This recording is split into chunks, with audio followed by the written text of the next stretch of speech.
Hi. So today we have a difficult live stream in terms of the topic is a difficult one. It is about the concept of engaging in certain conversations with teenagers.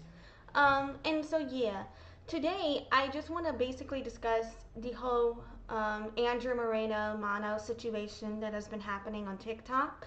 And the way we are going to cover that today is through three different avenues. First of all, he is claiming that I am a pretendian. So I'm going to prove my lineage. I'm not a pretendian. I'm a descendian. Get it right. Um, and then also, he is claiming that I am white and my father is white. You can call me white all day because my mother is white, but if you call my father is white, I think you've got a problem. And this is somebody who has never proven his indigeneity. I do believe he could be indigenous, a definitely descendant, but I don't know if he's actually connected to his tribe or not because he's never proven that. Which is fine. That's fine. But if you're going to discredit me without proving it, you can put up or shut up. Because I'm about to put up. So now you can shut up. Put up or shut up your genealogy. Thank you for your time. Alrighty. So, what I'm going to do, we're going to go over my genealogy. We're going to go over the video that started everything, the fallout. And we'll also be going over the conversation I had with Mana about talking to teenagers. And we'll leave it at that basically, and you can come to your own conclusions. And I also have another thing we'll be going over is live stream snippets from his live streams from the night of December 12th, 2025 into the morning of December 13th, and the night of December 13th, 2025 into the morning of December 14th. We'll be going over those live streams as well. Not the entire thing, we ain't got time for that, but just some snippets. Okay, so what I'm about to do is I'm going to roll my intro, then we'll get started. Before I do that, I want to start this off with a little Fawn tribute, and just to express, I had previously given Mono a second chance. That was the last chance he will get from me after this altercation.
Also known as Lexi or Deaf Child. I was born deaf, hard of hearing. I began doing business as Deaf Child 2013, marketing 2011, sales 2009. I've earned 50 plus certifications in marketing and sales. My Bachelor of Science from Loyola University, New Orleans, with a music industry studies major and a business administration minor. Deafness runs in my family genetically. Speech is not fully accessible to me. Anyway, I'm here to bitch about whatever the fuck is on my mind. So here we go. Visit my site at noladeafchild.com. Alrighty, so first up, let me see real quick. I asked permission if I could share a voice proof. Looks like I have not gotten permission to share that, but I do have the evidence. Okay. I'm going to be making two claims in this live stream that I will not be showing evidence for. The first claim is Mono is claiming that I'm a pretendian. I do have the evidence for it. I'm not going to show it unless proof comes to shove. Wait, is that the expression? Push comes to shove. Yeah. And the other one is he was telling a teenager he's 27. I do have evidence of that. Am I going to share it yet? Not unless I have to. But yes, I have the evidence. And I'm not making those statements without being able to prove I can. Now, time will reveal if I need to show those statements. So Mono is claiming that my father is white. This is my father right here. My father is not white. This is my stepmom and my little sister. My little sister and I, we have the same father, but we have different moms. So she looks like a combination of our dad and her mom. And then this is my mother and my father. My brother, twin, and I share the same mom and dad. And we look like a combination of them. Okay? Now, you can claim I'm white all day. I am 50% white at least, more than 50% white, because my father's side is mixed. He's mixed European, Native American, and his fourth great-grandfather is also African American descent. So on my father's side, I am European, Native American, and African descent. Okay? My mother's side, definitely, totally European. All right? That's my genealogy. That's my lineage. Okay? Now, my father does not move through life as a white man. I get to move through life as a white woman. You can call me white bitch all day. I don't give a fuck. My father does not get that privilege. Okay? Now, before I show you the emails, let's talk about who the fuck William Deo is. He is Potomac Tribal Historian Emeritus. Okay? He is very well known for doing genealogy across Virginia and all of the United States, but particularly focused on our Virginia history. Well, he's well known across the United States. His work is centered on our ancestral history for the most part. All right. Now, let me show you an email. Let me put this on the big screen. So, no, that didn't work. Let me make sure y'all can see this. Let me zoom in here. Zoom in. Alrighty. So, here we go. So,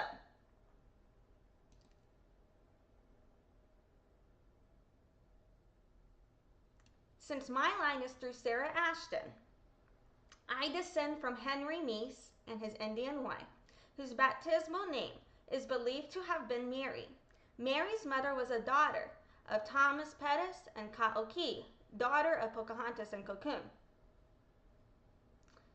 In regard to the reopening of the membership, it appears that will happen very soon. Currently, I do not qualify for full tribal enrollment. What I qualify for is they have, I forget the word, it's like associate membership. They have a full membership for the actual tribe that can prove they never left that land, basically. And then they also have, it's like an associate membership for their descendants. That's the thing I can qualify for. I do not qualify for full enrollment at this time. However, our Tribal Historian Emeritus does want to change that for my lineage, apparently. He said, in the past, membership has not been granted on the Meese lineage, as it was just recently proven through DNA. The Tribal Council has not yet accepted the use of DNA in regards to membership, which I am trying to change. Now, I also had attached, because I also got my lineage confirmed through the Mattaponi Nation. And so, they closed their enrollment because I do have a Mattaponi ancestor, and they closed their enrollment because they're going through their federal recognition process. And my stipulations for getting enrolled, like following their criteria to get enrolled, it was not possible for me to do that in that window when they closed. Okay? So here's two tribes that I have ancestry from. that I've gotten my lineage confirmed through. Now, I also may not qualify for their enrollment due to how far back my ancestry goes. Okay. Now, let me show you another thing. So, right here, if you are interested in learning the Algonquian language of our ancestors, our Potomac class is available by Zoom to anyone at no cost. You would need to ask by contacting the Tribal Center when the classes will start again in the fall and how to enroll. Okay? Okay. Do you think they would be inviting me to learn my language and calling it my ancestral language if I was not actually a descendant?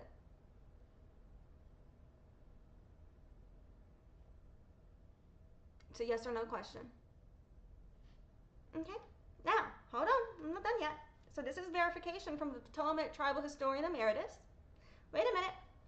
Here, let me show you. I sent this to Olivia Garcia at the Mattaponi Nation. She is part of the Mattaponi Enrollment Office.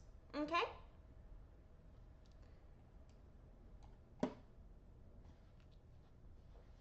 When I told her I got this lineage confirmed through the Potomac Tribal Historian, she said that is great. If my lineage was not accurate, do you think that she would respond positively?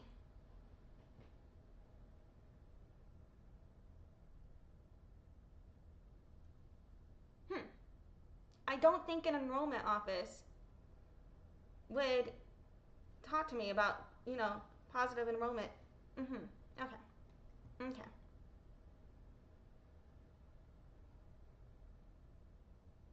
Oh yeah, and I had also said some shit about the eugenics of the deaf. Now, alrighty. Okay. And I had also spoken, let's see here. You know what? I don't even have that email pulled up, so I'm not even going to address it. Let me take you now to my genealogy, to my family search tree. Alrighty, here we go. Here we've got Yapasal, right? That would be my 13th great-grandfather. Okay? Okie dokie? Alrighty.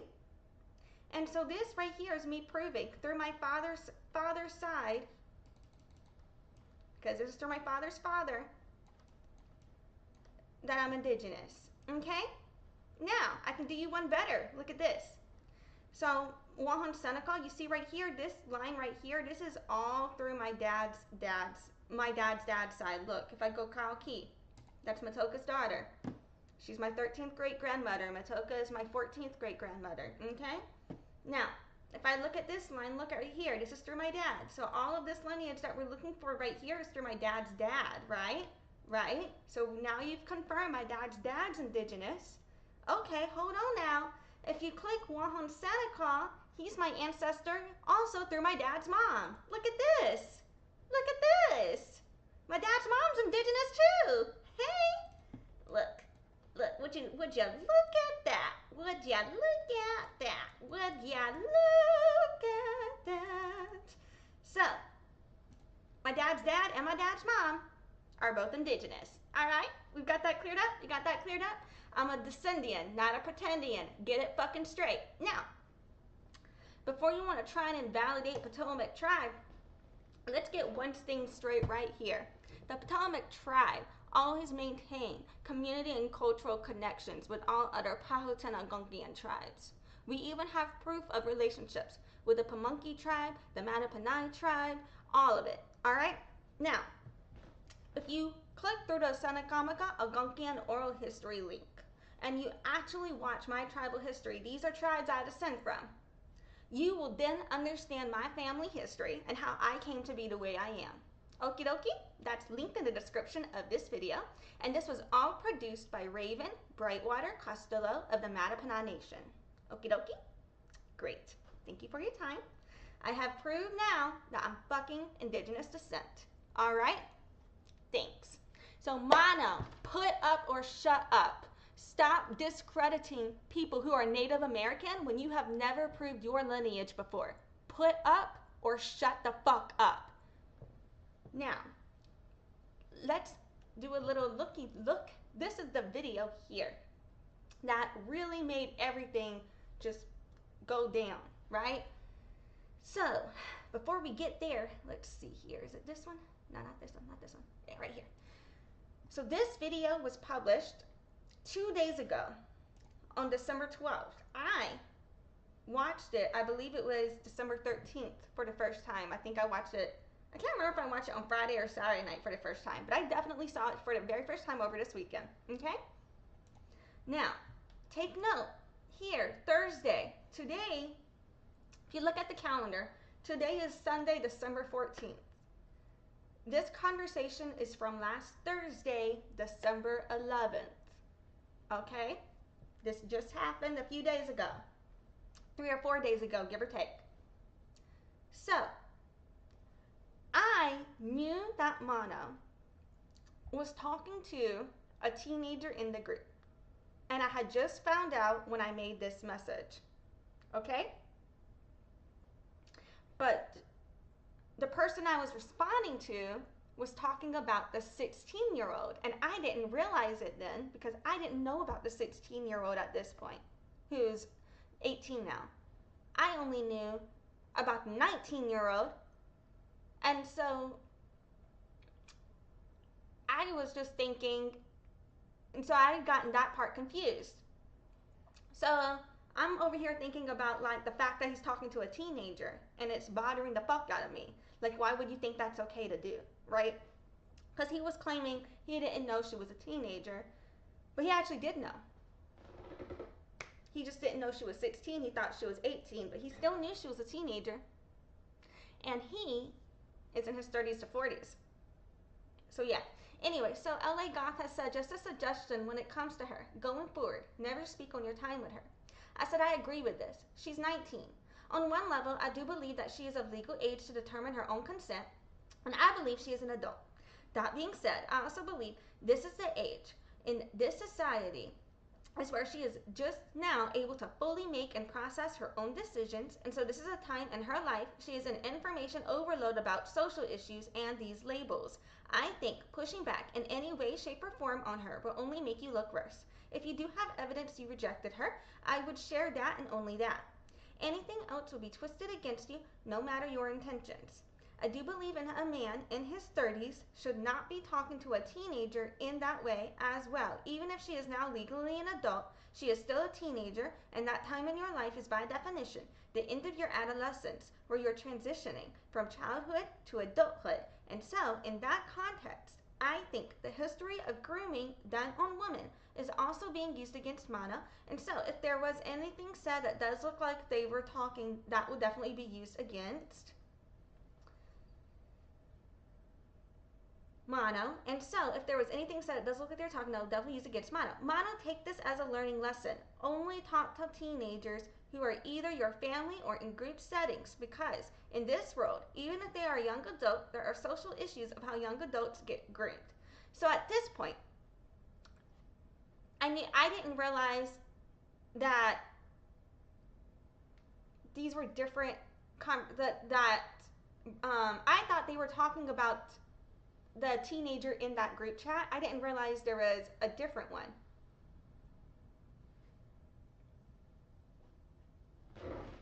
So I thought that they were talking about one teenager, and then I found out there's 2 teenagers he was talking to. And so I was getting them confused. You know what I'm saying? If that makes sense. So anyway, so that's why I was replying to Abuela. Abuela was talking about the 16-year-old, but I thought they were talking about a 19-year-old until I realized there was a 16-year-old before who is now 18, and there's a 19-year-old. I'm not going to keep going over that. Y'all get it, right?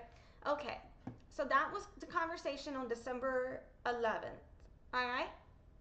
And then I'm going to show you now. This is what came out on December 12th.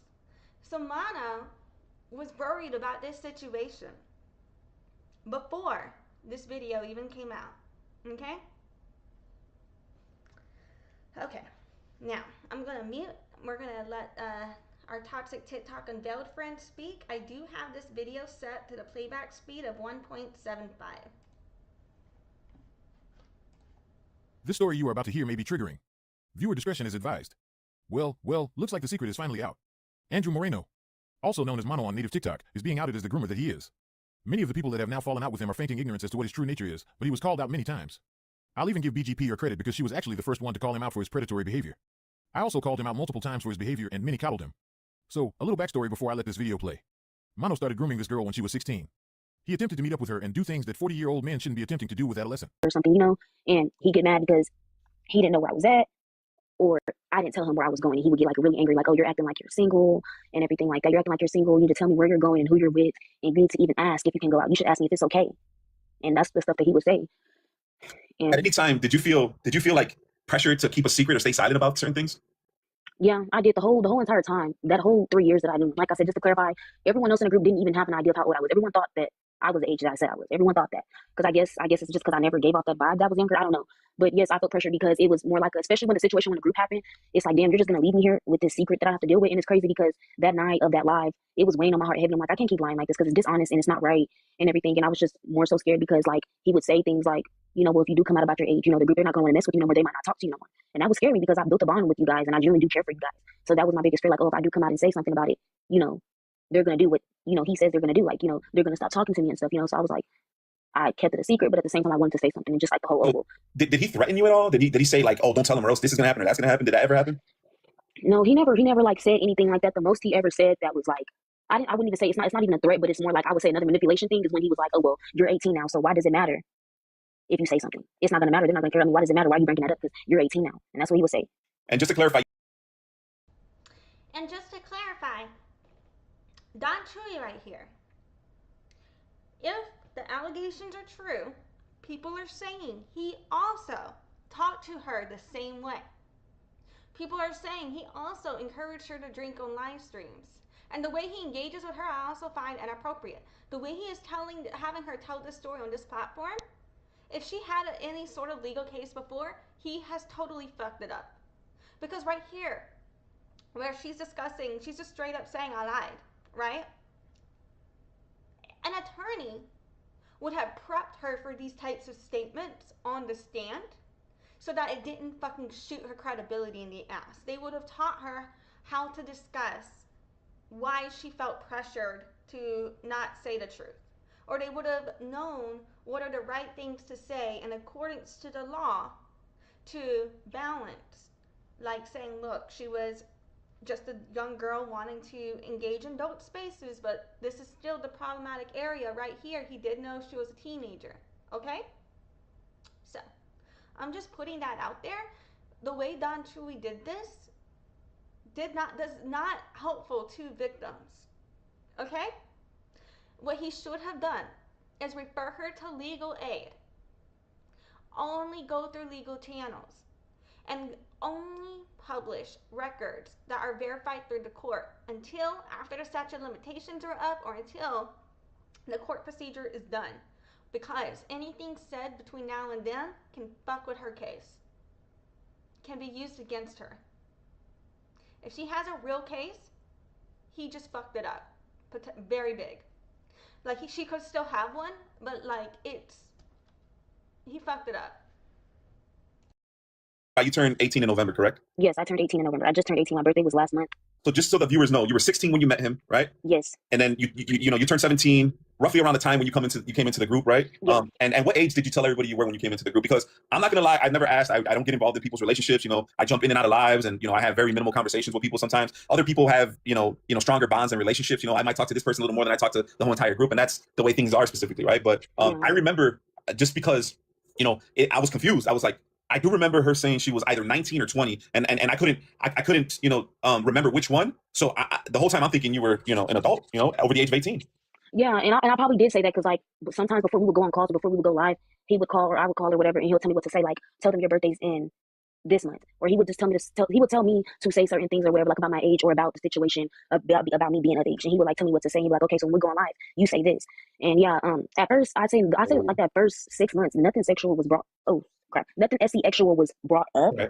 I would say until like I say maybe like a year. That's when I was 17. He was talking about like wanting to have kids and stuff like that. Like saying, oh yeah, and if we have kids, our kids can get enrolled into this tribe. And like I'll just be like, oh, okay, but like it's like I'm not thinking about kids at this age. Like I'm not thinking about kids like at this age at all. So sometimes that would be awkward because like Oh, and I also want to say another thing.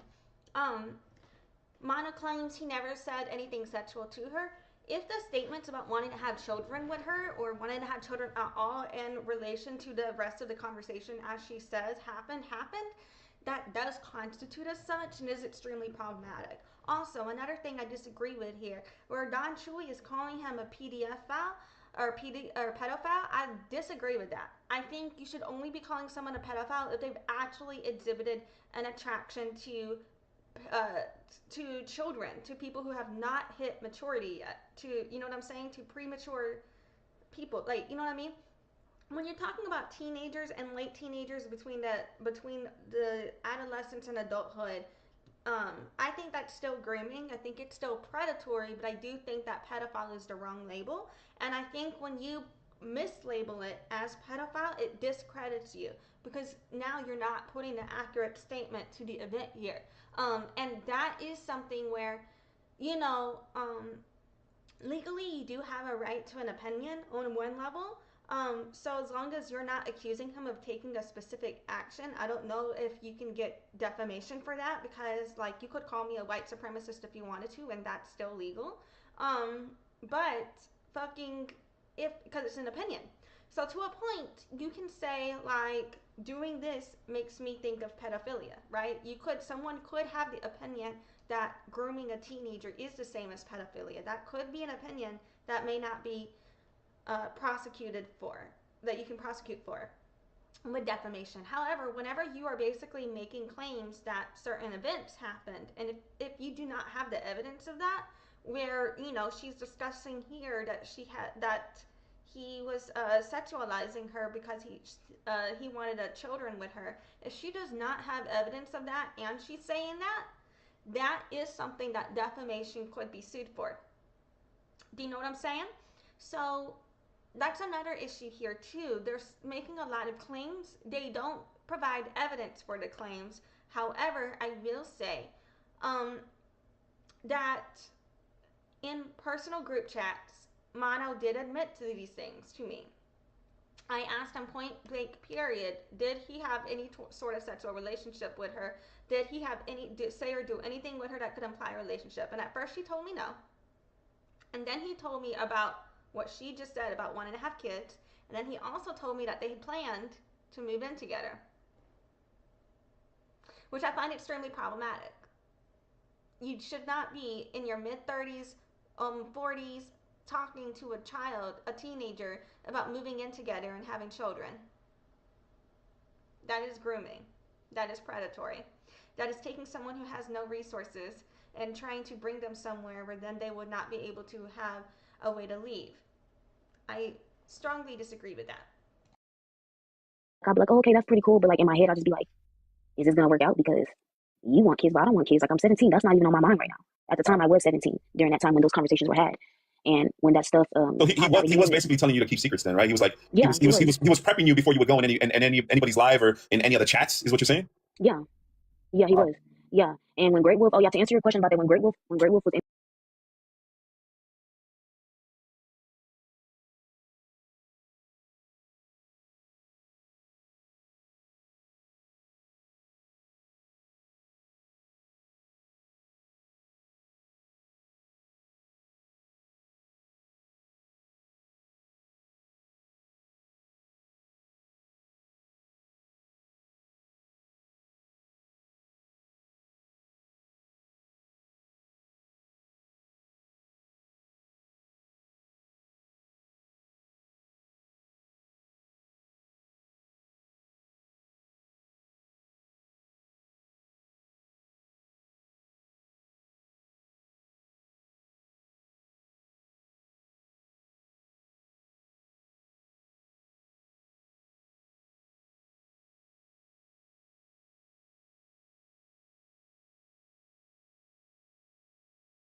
in my DMs. I was like 17 at the time. God damn it. I just realized I was muted that whole fucking time. I am so fucking annoyed. Okay, well, I had showed the text messages on screen already, so I'm not going to bother showing on screen again. I'm just going to read it. Or I guess I am going to show it. I don't know. So, Don, there was a post made about this live stream video. Fuck, I hate to have to do this again. There was a post made about this live stream fucking video. And the I just realized I was fucking muted. I hate that shit. And Don Chuy commented on there with a screenshot of a random panel. I'm not on it. I don't know. That said this was Tuesday. And Mono is on the panel. I guess he was mad somebody had Mono on their panel. And then he also said to somebody under there, basically right here, he basically admitted to helping the victim come forward, and I do believe that could be used against Don Chuy and against Tiana in court. Okay, so he said, I've only been around for 8 months. I'm actually the person who helped the victim come forward, but y'all can have your opinion. It doesn't matter to me. I'm the person helping when no one else cared and want to make videos to save face from being around Andrew Moreno. I had Andrew Moreno blocked. I blocked him, it was either 2023 or 2024. I blocked him everywhere on Facebook, Instagram, TikTok, Snapchat, WhatsApp, everything blocked. And so I unblocked him November 2025 because he's been in the same panels around me again, and he had seemed to chill out. So I was like, let me give him another chance. I regret that now. So now I have him blocked again. But I only unblocked him to give him another chance. Sometimes I will give people second chances. But you know, I'm not going to give him a third. So then I replied to Don. I said, Don, I don't know you. This is nothing against you personally. This is specifically about the live you did. As someone who tried to hold my own rapist accountable, the live you did harmed her case. The reason being is it opens the door for her to now be liable for defamation. I'm telling you from personal experience. There's a way to go about helping victims come forward. It's okay if you had good intention. I'm telling you the impact. There are statements she said which publicly hurt her case. She needs to be directed to legal aid and then speak on it after legal action is over to protect herself. Please wait to get the word out until after legal action takes place or statute of limitations is up. Anything public posted is going to be used against her in the court of law. She has the best chance of protecting herself if she keeps quiet, goes through legal, then comes out. It's not about discrediting her. It's like if you play a game of Texas Hold'em, you cannot show the others your hand if you want to win. This is revealing too much. You need to shut it down, please. Wait until after any legal action is going to be taken to go public so there is the best chance at legal protection possible. I don't know you, you don't know me. We both hear others talk about us. Let's leave that out, is what I told Don.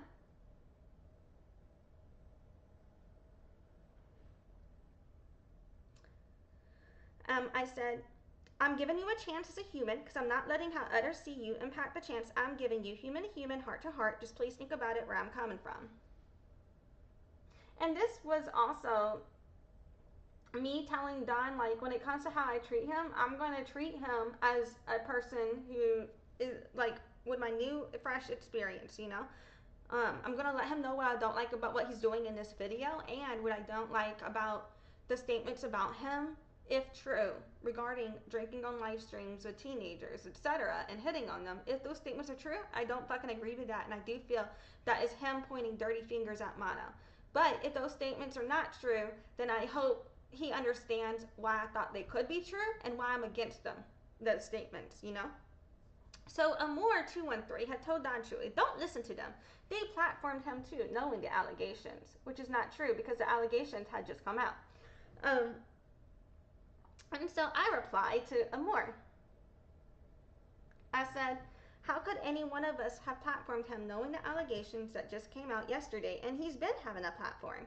The comments here aren't about supporting Mono or Don. They are about our perspectives on our own legal issues in these types of cases and why what happened can hurt her case. For example, in these comments, Don saying he's the one who got her to speak up can be used against them because Mono's attorney can then say this is proof it was set up and discredit them. We are seriously trying to tell them they are legally harming the case if there is one. It's not good to say these things. She needs to have her attorney and legal team review So sorry. She needs to have her attorney and legal team review what gets shared, or it could hurt her.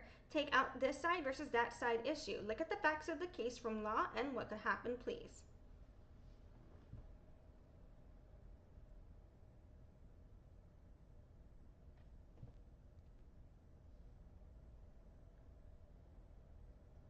All right. So now I'm about to hit play again. I'm so annoyed. I hate when I'm fucking muted. I was. But he told me, he was like, just tell him that you were scared of him. And when that shit first popped up, I was like, see, I can't do this. I was like, that's wrong. Like, I can't lie. And he was like, just tell them that, you know, you're this age and you said that me and you are together because you were scared of him and stuff. And that's what he told me to say.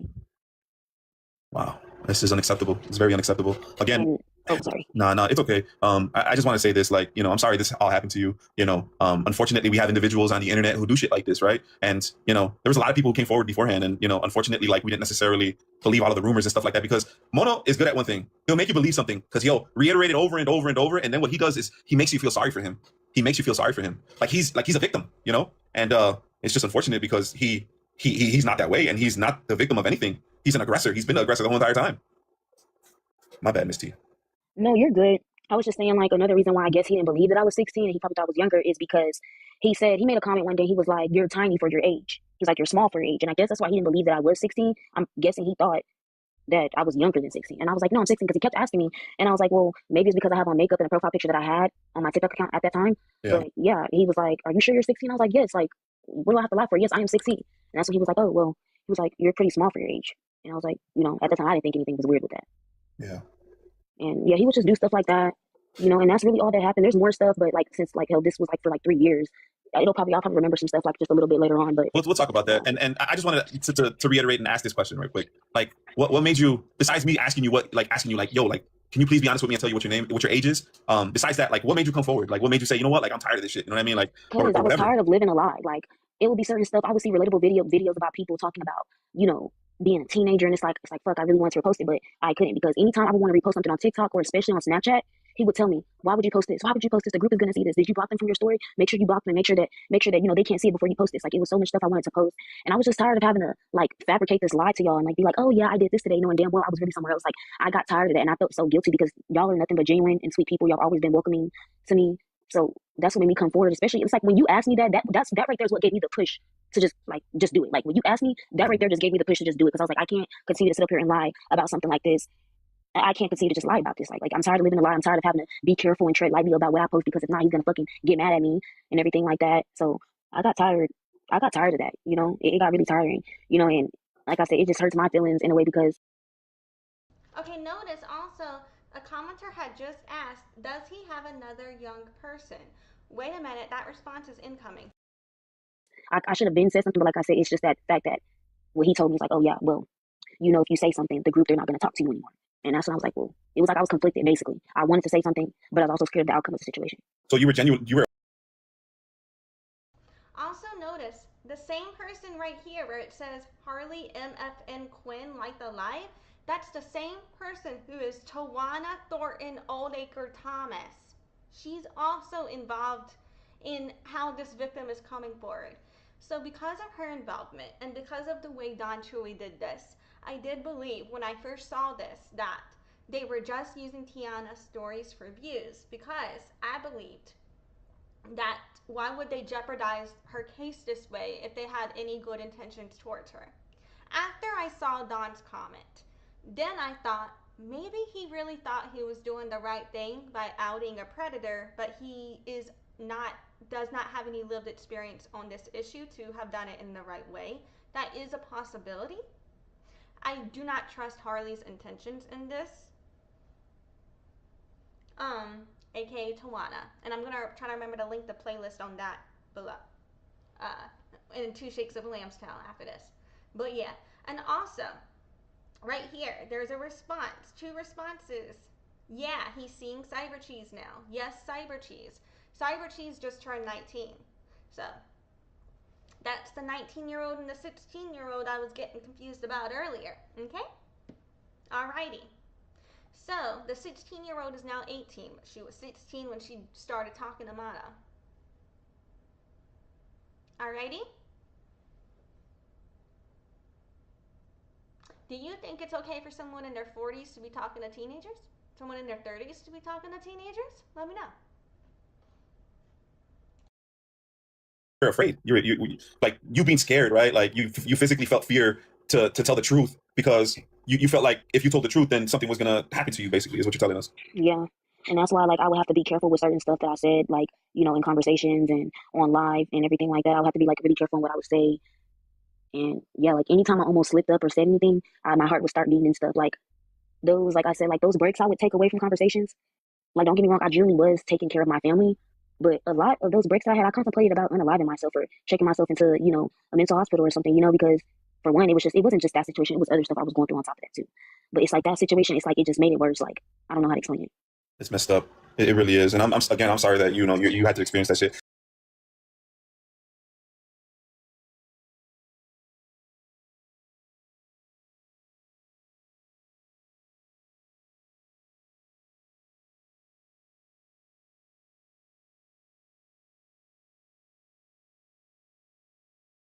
Oh, God damn it. I just realized my fucking thing was muted. But yes, yes, Don Chuy is also having teens in his space, if I'm correct about this. Because why does she feel comfortable to be there? You know what I'm saying? Um, and, like, yeah, having teens around 30 and 40-year-olds is not safe for teenagers. That should only be done in family settings, group settings, or mentee settings. You should have been focusing in school. You should have been focusing Yeah. on what academic path you were taking. And being distracted by an older man and being distracted by all this TikTok drama and beef. It's unfortunate, and it's making me rethink a lot of this social media bullshit and being on TikTok. Honestly, to tell you the truth, a lot of this unwanted fucking bullshit that we deal with on fucking TikTok is. I mean, like when you're in native TikTok, it's the most fucked up place to be in. Honestly, there's so much hate here. It's hard to even to be here sometimes. You know what I mean? Everybody's at you, everybody's fighting, everybody's arguing, everybody's on bullshit with each other, and unfortunately we buy into the drama and beef and we're a part of these things, and it's crazy, bro. It's My crazy. bad. I thought I was on mute. Sorry, Chewy, if I cut you off. I thought I was on No, mute. you're fine. You're There's fine. some tapping at my window. They need to, I swear, they're always loud. But No worries. I put up this background to give a time frame, right? Because I do think it's very, very important. And these were sent to me by you, right? Because you wanted you wanted me to see I'm in school, man. Like I'm telling the truth, And can you give us a little background about some of the things that we're seeing on this background real quick? You're on mute. okay, you said give some info about the background. Yeah, just like little vague information, Okay. like. Yeah, of course. So the first picture where it says senior year, that picture was taken this year, literally just this year. The picture at the bottom or whatever. So this year, 2025, you took this picture. Yes. I want that to be clear because when we were in Woken's live, I remember you saying you were 19 years old. Yeah. You had told Woken, man, I'm 19 years old. And I remember Mono getting mad as hell. He's like, why are you guys even over there? You shouldn't be over there. Oh no, I told him I was 18. No, I said I was 18. I remember I said I was 18, and he was like, wait, you're still 18 and it's been this long still? Yep. And that's when Woken was like, something ain't right. Yep. And that's why he was so angry at me that day. And that's why he was like, we're gonna have to break up. He started panicking and shit. I was like, what the fuck are you panicking for? And that's when he called me and he told me, he was like, tell them that your 19th birthday is coming up. And he was like, give them a fake birthday. He was like, just tell them your birthday's like October 25th. Wow. So there was lie after lie after lie and cover up after cover up after cover up, and he was behind all of that shit. Yeah. Wow. But yeah, those pictures, that first picture right there, that is from this year. That was it's December now, so I say November, October, September. That picture was taken 3 months ago, like 3-4 months ago. Yeah, so you were 17 at the time. Yeah, I was 17 when this. Actually, yeah, I was 17 when this picture. Because your birthday's in November. Yeah, my birthday's in November. Yeah. So can you talk a little bit about your junior year? How old were you when you were a junior? How old was I when I was a junior? Last year, I was 17 when I was a junior because my birthday is late. Yeah. Do you want me to say the year I was born to? No, Okay. don't. Because there's things that are gonna happen after this live that we'll talk about right now. And you know what? Let me just share. And this is the reason why there's a criminal investigation happening right now as we speak. And I'll give you guys the proof. This is the proof right here. This is a criminal investigation that's gonna happen after this. Well, it happened already, but it's an ongoing.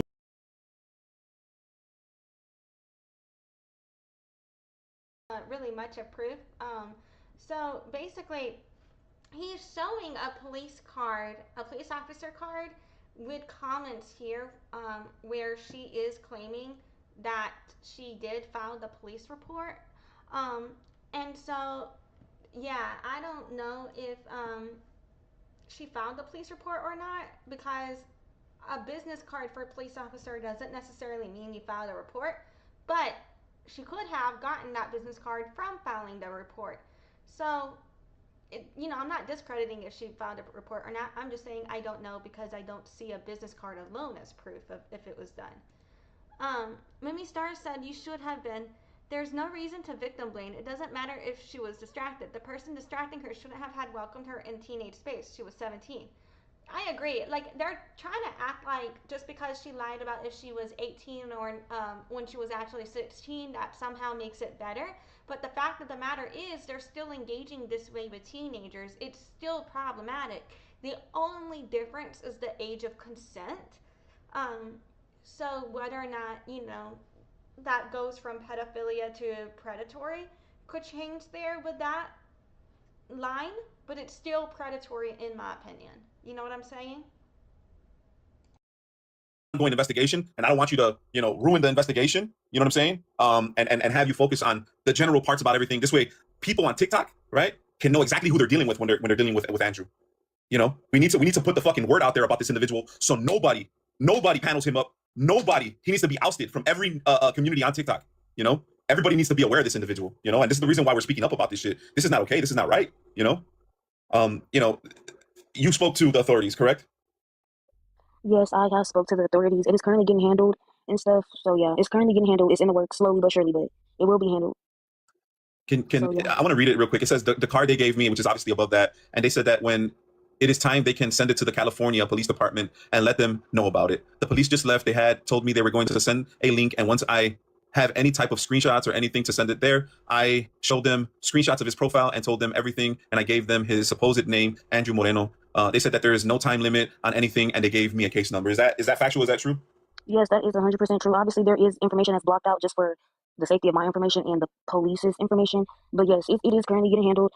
And yeah, that is very much true. It literally says my name is Tiana. That is me right there. And those are my messages. And the reason why we block some of this stuff out is because there's Mumi is saying it's very much predatory because if someone admits they lied about their age, the only step that should be taken is stop all conversation with the minor, not tell them to lie about their age. Shaking my head. That's true because she had claimed that Mono told her to lie about her age, and if that's true, that's extremely fucked up. There's a lot of weirdos on TikTok. We don't want a person who's complaining to the authorities to be intimidated by anybody on TikTok. You were being intimidated by Woken, right? Woken called you at 3 o'clock in the morning to intimidate you. Yeah, that's when I was 17. That's when I was 17 at the time, when he had called or whatever. Yeah. So this is the reason why we don't want to ruin this criminal investigation. We don't. You know what I mean? Because I don't. This whole fucking PDF file shit doesn't fly with me. You know what I mean? Like, this is against every moral standing that I go by. You know what I mean? And it's very unfortunate that we have to do this, but everything that we're talking about today, man, is the reason why. And again, I definitely think that this is some predatory shit to be intentionally speaking to teenagers. However, I don't think it's the same thing as being a pedophile. I do think there is a distinction. We're coming forward with everything. You know what I mean? Like, this is some serious shit. This is nothing to be played with. This is real. Go ahead, sister. No, you're good. And yeah, I mean, I really don't know what else to say. There is definitely more stuff, but I think if I can't remember, it's just a sign that it doesn't need to be said right now. Like I said, I just really, and I know you said I have nothing to be sorry for, but like I said, just for lying about it. I hate lying, and like, that's what he would tell me on the phone. He'll be like, I'll understand. He was like, I understand where you're coming from. And I would tell him, no, you don't. You're not lying about your age to all of these people. You're not, you don't have to worry about that. You don't have to worry about your secret getting revealed. I was like, I do. And I said, I've built a bond with these people that I really care about. And I was like, if they find out that I'm lying, obviously it's going to hurt them. They're going to feel betrayed. They might feel some type of way. I was like, and I don't want that to happen because I look at them as family, like as an actual family, so it was hard, and then just the same old bullshit, like constantly hanging up in my face when he would get mad and saying that I'm thinking stupid or I'm doing things that are stupid because I wanted to speak up about it. Hell, it even got to the point where I couldn't even keep it a secret no more. I was like, listen, I will tell them my real age and I will tell them that you didn't even know about it. And he's like, no. He's like, bro, you're being stupid. You don't have to do all of that. They think you're 18, so just let them think that and everything like that. Like anytime we would go on lives or phone calls before we would go, he would tell me like what to say. Like, especially if my age, if that situation got brought back up, he'd be like, say this, say that. He'll be like, just tell them this. And he'd be like, say it this type of way.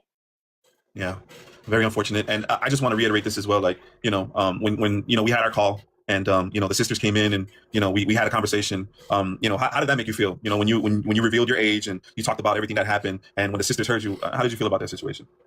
It was very nerve-wracking. Like I said, when you asked me what you asked me that day in that chat, that's what really gave me the motivation. It gave me the push. Like, fuck it, you might as well say something. Like, you might as well. Because in my heart, I couldn't do that. And for one, I just really want to thank you and the sisters for noticing that something was wrong. Because like when he left the group, it was honestly like it was fresh air. It was like a weight that was lifted off my shoulders. It's like everybody's done with him. Nobody has no ties to him. So I looked at it like this is my opportunity to just get it off my chest and just tell y'all my real age without me feeling bad because he's.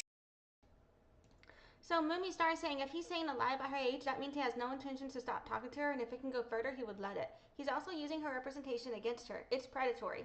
I absolutely agree with that. And even though I don't personally think it's the definition of pedophilia, I do think there is a distinction between being a predator of a teenager versus a pedophile. I do honestly understand why people are making that association. I don't think it's a stretch, even if I think there is a distinction, if that makes sense. Do you know what I'm saying?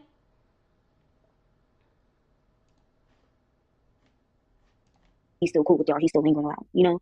So what was I gonna say? It made me, like I said, it was nerve wracking because I'm like, I didn't know how y'all reactions were gonna be, especially the sisters. I didn't know how their reactions were gonna be. I didn't know if they were gonna be angry at me or if they were gonna be hurt. Yeah. And I didn't want to make anybody angry or anybody's feelings. So it was very nerve wracking. It took me a minute to even say what I could say, but everybody was very supportive and like very understanding and everything. So it felt good to get it off my chest. Like it felt good knowing that I don't have to be careful on what I repost on TikTok or what I post on Snapchat. I don't have nobody constantly in my ear telling me what I need to post and telling me to block these people from my story.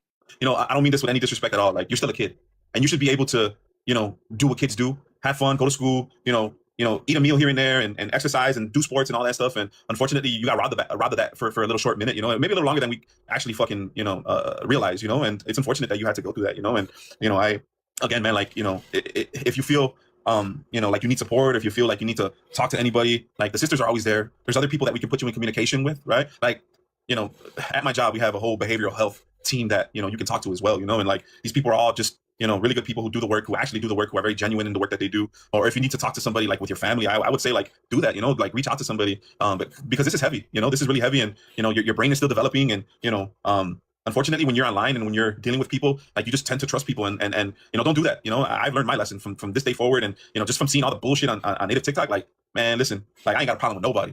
Like, after today, honestly, like, I ain't got beef with none of y'all. You know what I'm saying? Y'all can say and do whatever the fuck you want to do. I'm done with this shit. Like, on some real shit. Like, I'm done. Like, y'all can beef. Y'all can have issues. All right, Don. I hope you remember this statement right here when you look at the video I did on you, and at least consider why this video is here. I hope you understand why it's done. And if you support women, I hope you support this video. Okay? Y'all can go on each other's panels and yell and scream at each other. I ain't gonna be part of none of that shit. Yeah, you can miss me with that crap. Real talk, and don't engage anybody, Miss Tiana. Don't listen to anybody who has something to say after this. And if you feel any negative energy from anybody, or if you feel like somebody makes a post about you, don't pay no fucking mind to them, because they're just petty. They're just petty. And if he reaches out to you, I would suggest putting an order of protection on him. That's what I would suggest, right? If after this live he reaches out to you, or you feel like it's him through a third party or whatever the case may be, put a fucking order of protection on him and record every conversation. She should have been having order of protection on her. But actually, those are really, really hard to get. I don't know if you would be able to get one just from texting. Usually that has to be like an in-person thing. Or every time, he wants to talk to you or whatever the case may be. Like, my advice to you would do this. Like, don't even engage in conversation with him. You know what I'm saying? There's an active investigation. Let them do what they're going to do, and really just focus on you, If he fucking comes after you, put a fucking order of protection on him. For real. Because it's not okay. Yeah, it's not. And like I said, the rest of my family, when it is in due time, they will know. I'm 18 now. I'm a legal adult. I can handle this on my own. But until then, my family does not need to know about anything that's going on. They definitely will know once the situation is over with. Just for safety reasons, eventually tell your dad, tell your mom, tell your grandparents. Like, you need to tell them just so that they're aware of the situation, because you told us that he knows where you live, right? Yeah. So just think about that. Take a minute to think about, this person actually knows where I live, and I'm putting a case on him. He can flip out and do anything at this point. This is a safety reason. It's a safety concern. Like, it really is. Like, you need to say something. And you're obviously 18. Nobody can tell you to do this, or nobody can tell you to do that. You'll do it. But I'm suggesting for you to actually open up to them and trust them. And they're probably gonna give you backlash. They're probably gonna yell at you. But hey, man, if you can protect them and you can protect yourself, do that, man. Yeah, you're definitely right. Yeah, you're definitely right about that. You're right about everything. Y'all are right about everything. Mumi Starr says, to be pedophilia, it depends. Does she look even younger? Because to be a pedo, you have to be attracted to minors. If she's 17 looking 12, that's the line of pedophile. Ooh, does that mean people are pedophiles who are attracted to me? Because people tell me I look like I'm 12.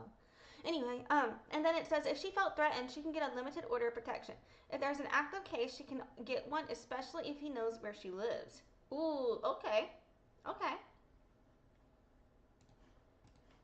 And yeah, I told the cops too, like, about that, but yeah, they said everything is getting handled, and yeah, I definitely will tell my dad and like my grandma and everything like that. I definitely will. I mean, that's pretty much it. Like I said, anything else might come to mind later, but that's pretty much it. Like I said, long story short, I just started noticing this pattern, especially I just started noticing how disrespectful he was to women, like constantly, like being so easy to kick people out the group and then disrespecting women. Like, he even called his own mother, a bitch. He even called his own mom out of her name before. Like, you know, that shit is crazy. And I don't know, I really don't have anything else. Can you talk about that? Like, what do you mean by that? Like, Oh yeah. It was one time where I guess he had to watch his dad or whatever, and he ended up falling asleep. And I guess from what he told me, his mom and his older brother got mad at him and they locked him out the house.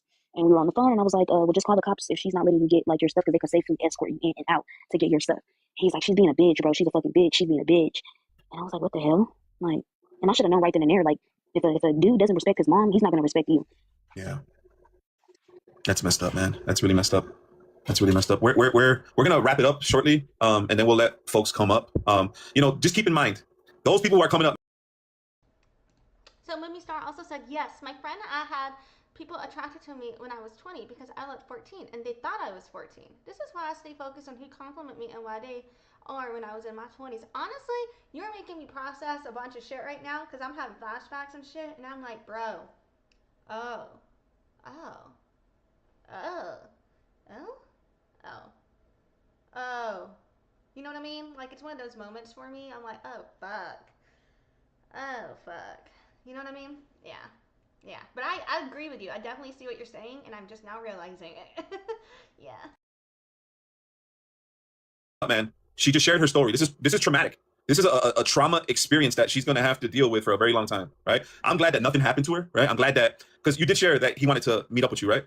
Yeah, over the summer before I turned 18, it was my summer before my going into my senior year or junior year. I think I can't remember if it was the summer before going to my junior year or senior year, but he was talking about meeting up because he said he has a sister that lives close by me, and he was like talking about wanting to meet up and stuff. And I remember I was like, my grandma's not gonna like let me do that, and he was like, it's okay, just tell her that you're hanging out with a friend and that you're at a friend's house. And I was like, no, I can't, because like I had sports and stuff. Summer track season, like a summer track was coming up, and then volleyball and stuff was coming up. So like I was like, I can't do that. And he kind of got upset about it a little bit. This is like some Lovely Bones type shit, like literally a fucking movie, yo. You know, I'm sorry to interrupt you, but I just keep thinking about like how dangerous this whole entire situation was for you. You know, like I have a daughter, right? And man, it just makes me think like I got a lot of work to do to educate her on the risk of her coming on social media and dealing with fucking people like fucking Andrew Moreno. Fuck. The Lonely Bones or Lovely Bones or whatever the fuck that was called was like a really fucked up movie. Mumi Starr said that she's been doing this too long because her uncle's a pedo. She understands. And yeah, I think you've had that lived experience and you processed it more to better articulate. And that's, one thing that I was speaking on and to my friends previously. I was basically telling them like it does take experiencing these issues and then processing it to articulate it. So the first time you experience these types of things, you're not always able to articulate it because you're still processing it. You know what I mean?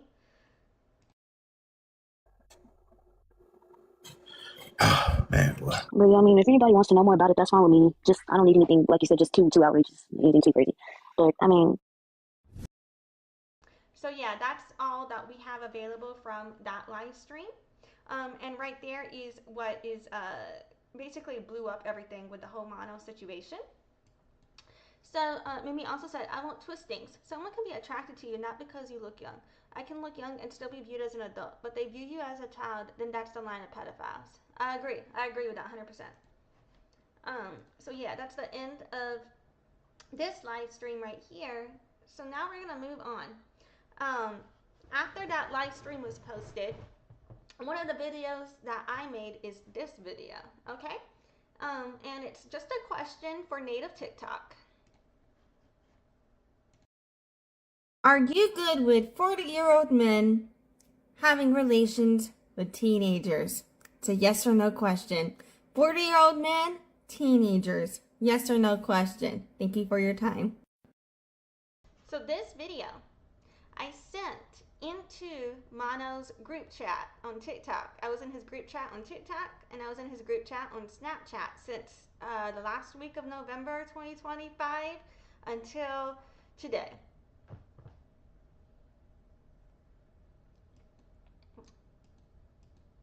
And so, this morning when I woke up, Mono had posted, yes it was. I was like, I'm going to unmute and let them run my live stream because at the end of the day, I would lay down my life for Indigenous women.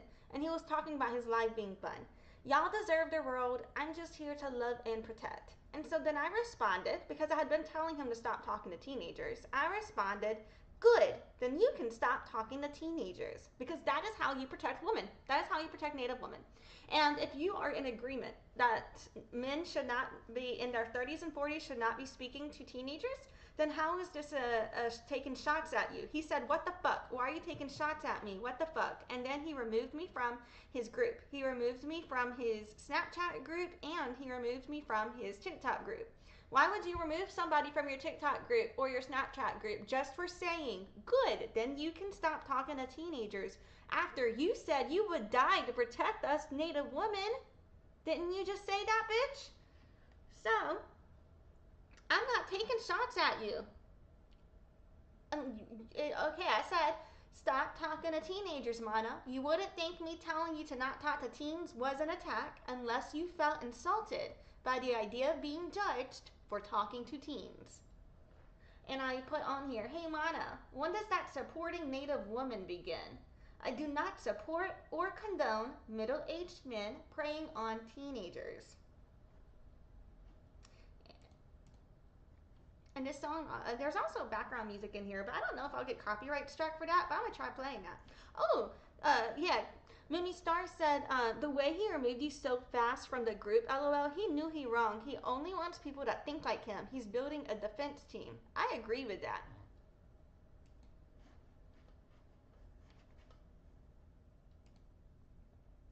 And so, I had shared my video to Mono in his group, and he removed me from the group.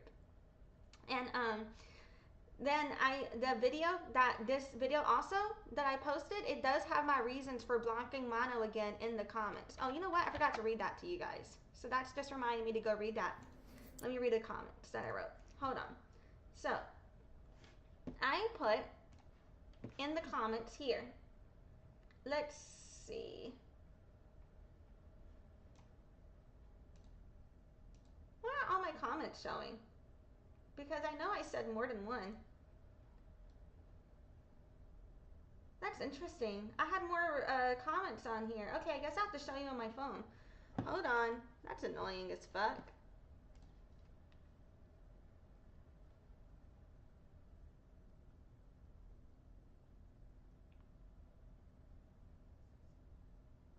Oh, one of my friends is live. I'll have to go join that after this. Okay.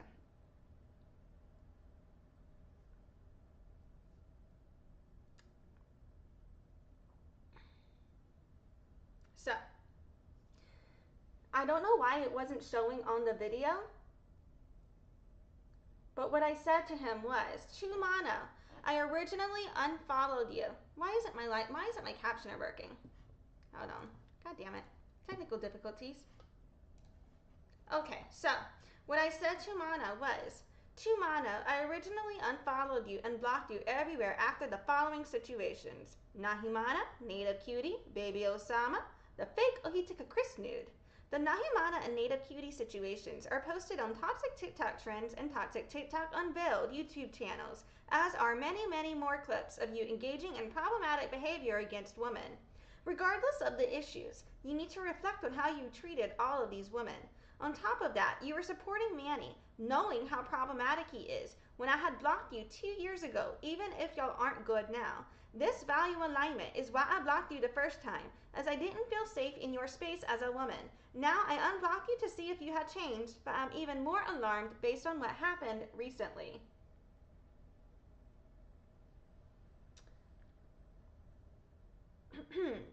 And then I said,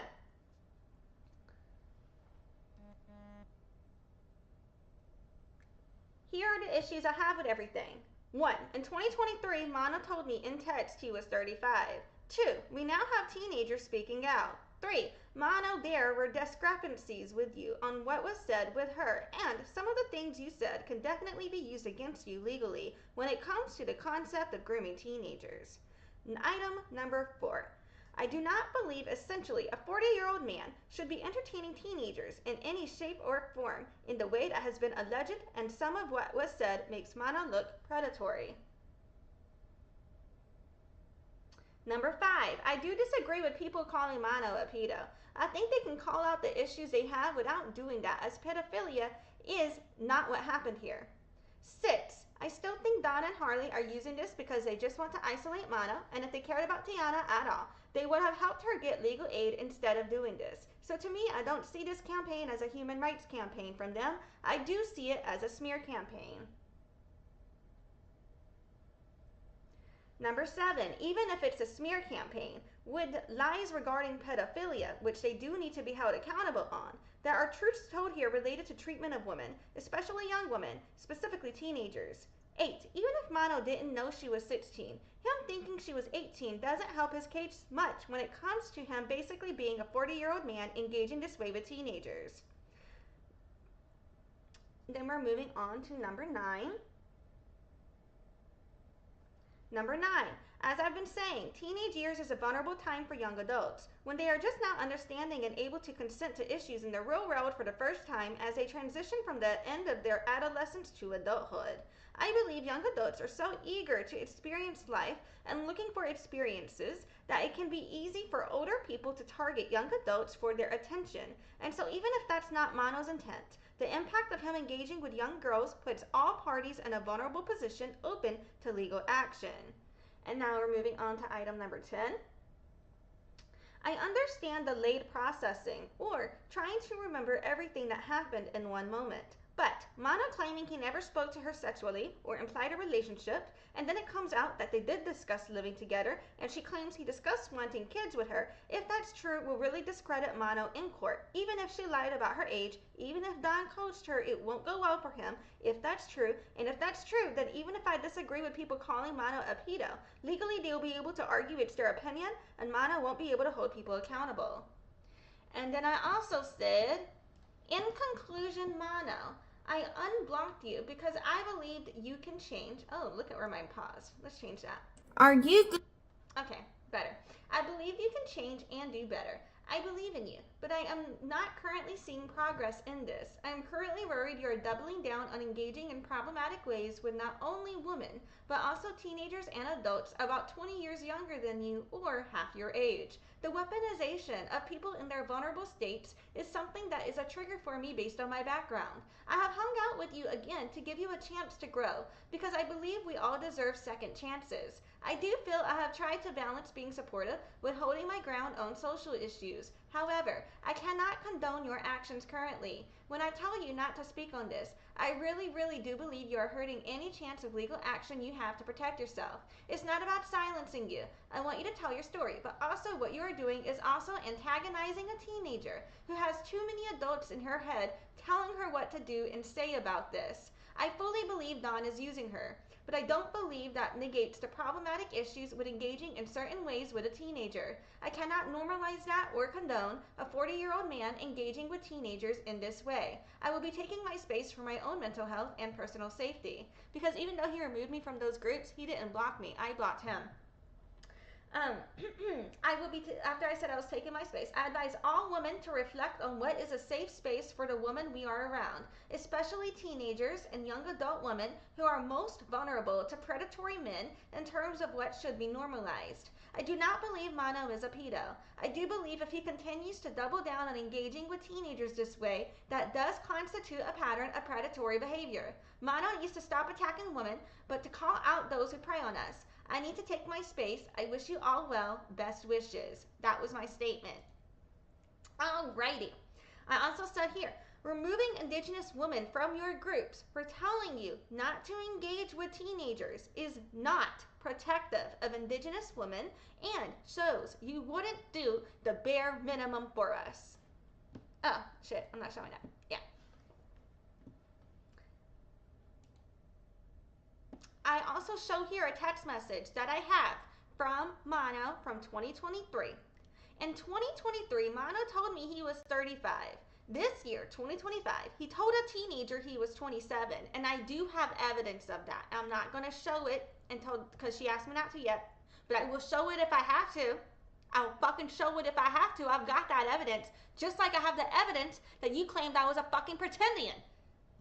I'm a descendian, bitch. Get it right. So, then told the group chat that you were 35 this year, turning 36 in February. You said that, okay? How long are you 35 for, bitch? Stop lying about your age while you're at it. But right here, circle. Mono has said, because he was talking about Nahimana being 46, and said that he was 35. All right? Okay? Okay. Now,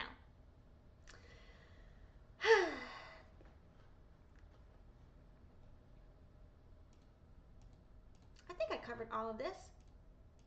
Did I play the song?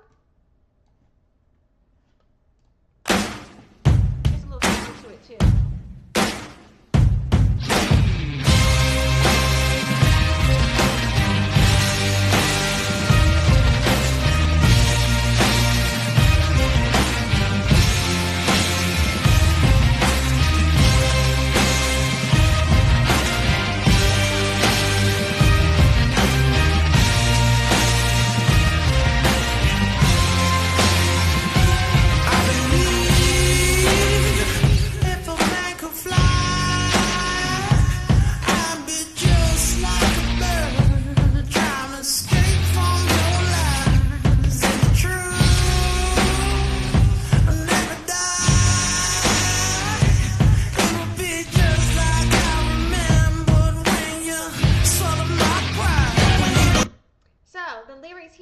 About,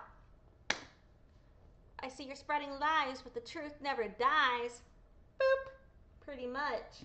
So that's from Same Old by The Heavy. I'm going to try to remember to link that song later because that's a cool song. All right. Next up, the other post I made. Let's see. Oh, yeah, Mumi said, wow, he said you're pretending, shaking my head. That's usually the excuse they will say to discredit anything you know about them, make you look like a liar. Right, and that is why at the beginning of this live stream, I proved my genealogy, and I proved that I had confirmed my genealogy with the tribes I descend from, okay? That's why I proved that at the beginning of this live stream.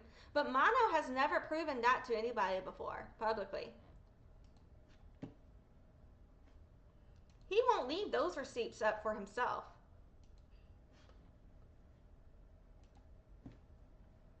So, now we're back to my messages to Mono. I had also, so I covered to you guys for already what I said on December 11th, right? Now we're going to the same day and continuing. So, Florette is saying that Tiana had told her she was 18 when she met her, which backs up what Tiana said that she was saying, right? And KB was saying that Chuy and Manny sound like the pervs. Chuy is engaging, drinking, is underage, and Manny is 44, hitting on an 18-year-old. That is what KB is claiming. Okay.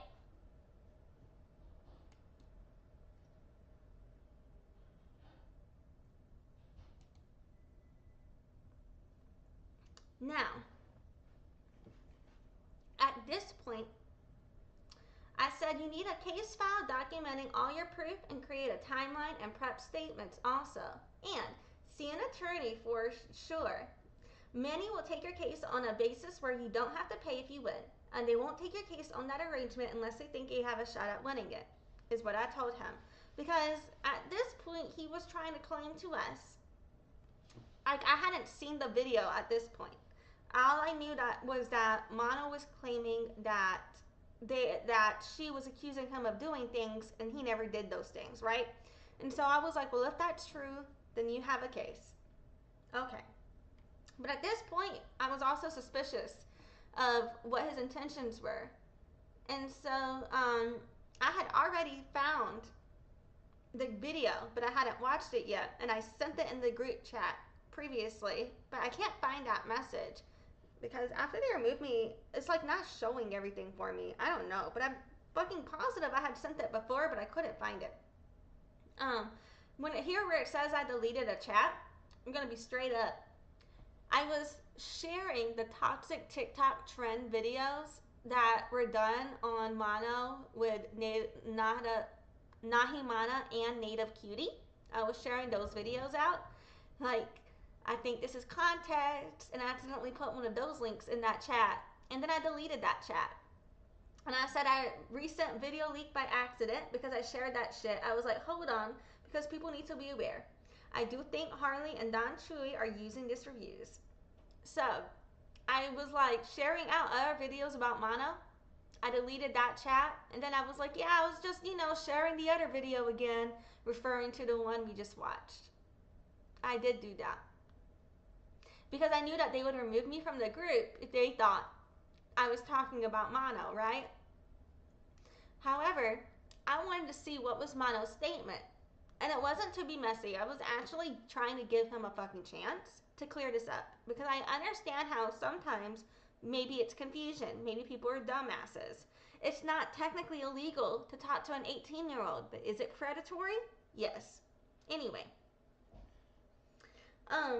I said I resent the video link by accident because I shared that shit. I was like, hold on, people need to be aware. I think Harley and Don Chuy are using this reviews. If she's a teenager, she doesn't know better about the law, and they don't care about an actual valid case. They are just using this for views, and you can tell that in the video to me. And then KB said, can you share the video? And I resent the link. And that was to the one that we just watched.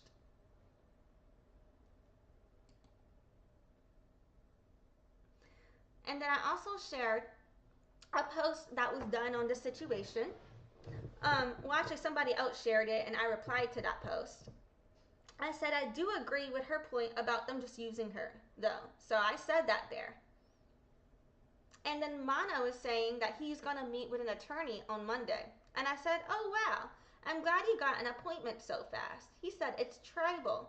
Never in my life have I seen a tribal office work so quickly. Have you guys seen it? No offense to tribal offices. Y'all do such amazing work. I love you guys. But come on, we know the stereotype of how you call a tribal office and they don't fucking answer the phone. Can we say that with love? Like, you know what I mean? With love. With love.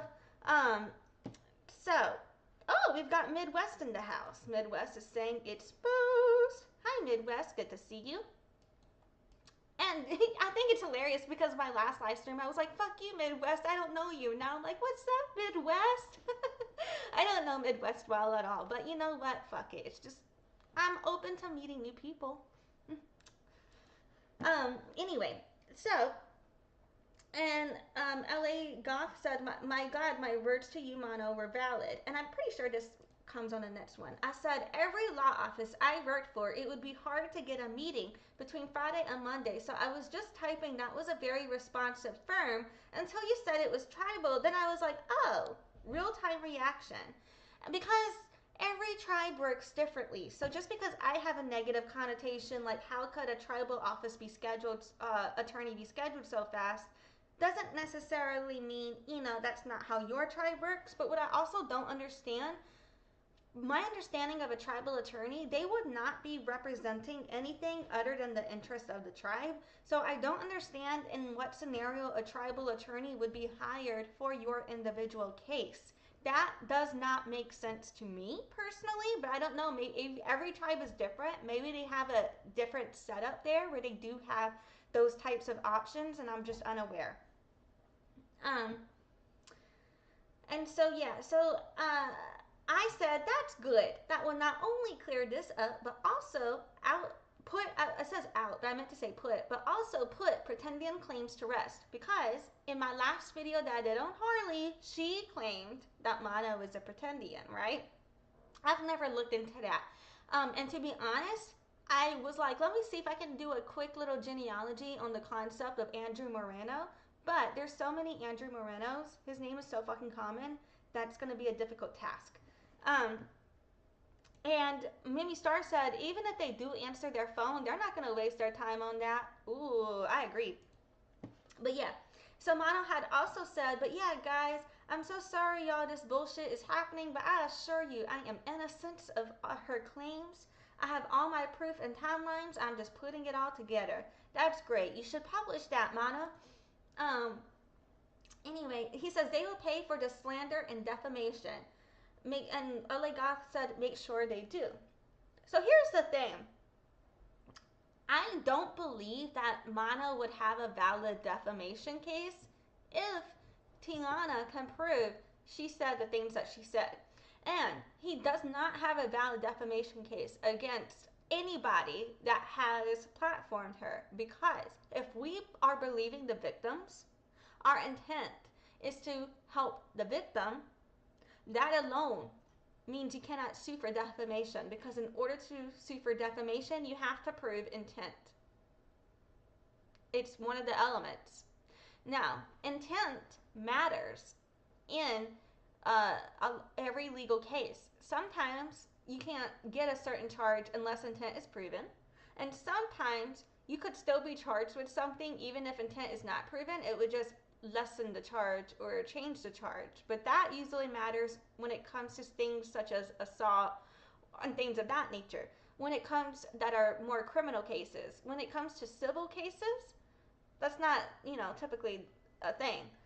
Mumi Starr had also said, his case warrants regular police work. There's no tribal for him unless they're threatening the tribe, hence the name of tribal representation.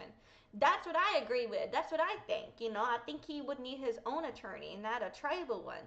Because the closest thing that anybody has done to his tribe is use his own username, which is Mono. That's him associating himself with Mono. And we're only referring to him by his handle when we say that. Nobody is making claims about the Mono tribe. You know what I'm saying? Mimi Starr also said, they would tell him to stop using social media, basically tell him to shut the fuck up. I agree with that. Like, if he had an actual attorney, they would not be allowing him to post what he is posting. And it makes me believe he hasn't spoken to one at all, because you'll see the live stream clips I'm about to show you. Somebody who has spoken to an attorney wouldn't be saying the shit he says in a live stream. And so, yeah. Mana also said, I appreciate everyone and I'm thankful also for Kiki making that video and calling out the bullshit. How they use her as a weapon against us is sick. It was absolutely rehearsed and manipulated. I don't think Mono understands that Kiki wasn't making that video in support of either of them. Or at least that was my interpretation of it. I can't speak for Kiki, but I did not think that Kiki was making that video to support Mono or Don. I think that Kiki was making that video to discuss the social issue of the concept of how you should be handling the case of a teenager. You know what I'm saying? So, Mimi Starr said he doesn't have a case. It would be shut down already. I agree. And then Midwest said Mono can be tried for impersonation. That's if and only if he is lying about his indigenous claims. I don't know if he is or isn't. Because here's the thing. He's phenotypically indigenous, right? So I wouldn't be surprised if he actually is connected to the Mono tribe, if he is native, connected, claimed by his people, right? But at the same time, he's never proven it, ever. So I also wouldn't be surprised if he wasn't. So I'm not saying he is or is not.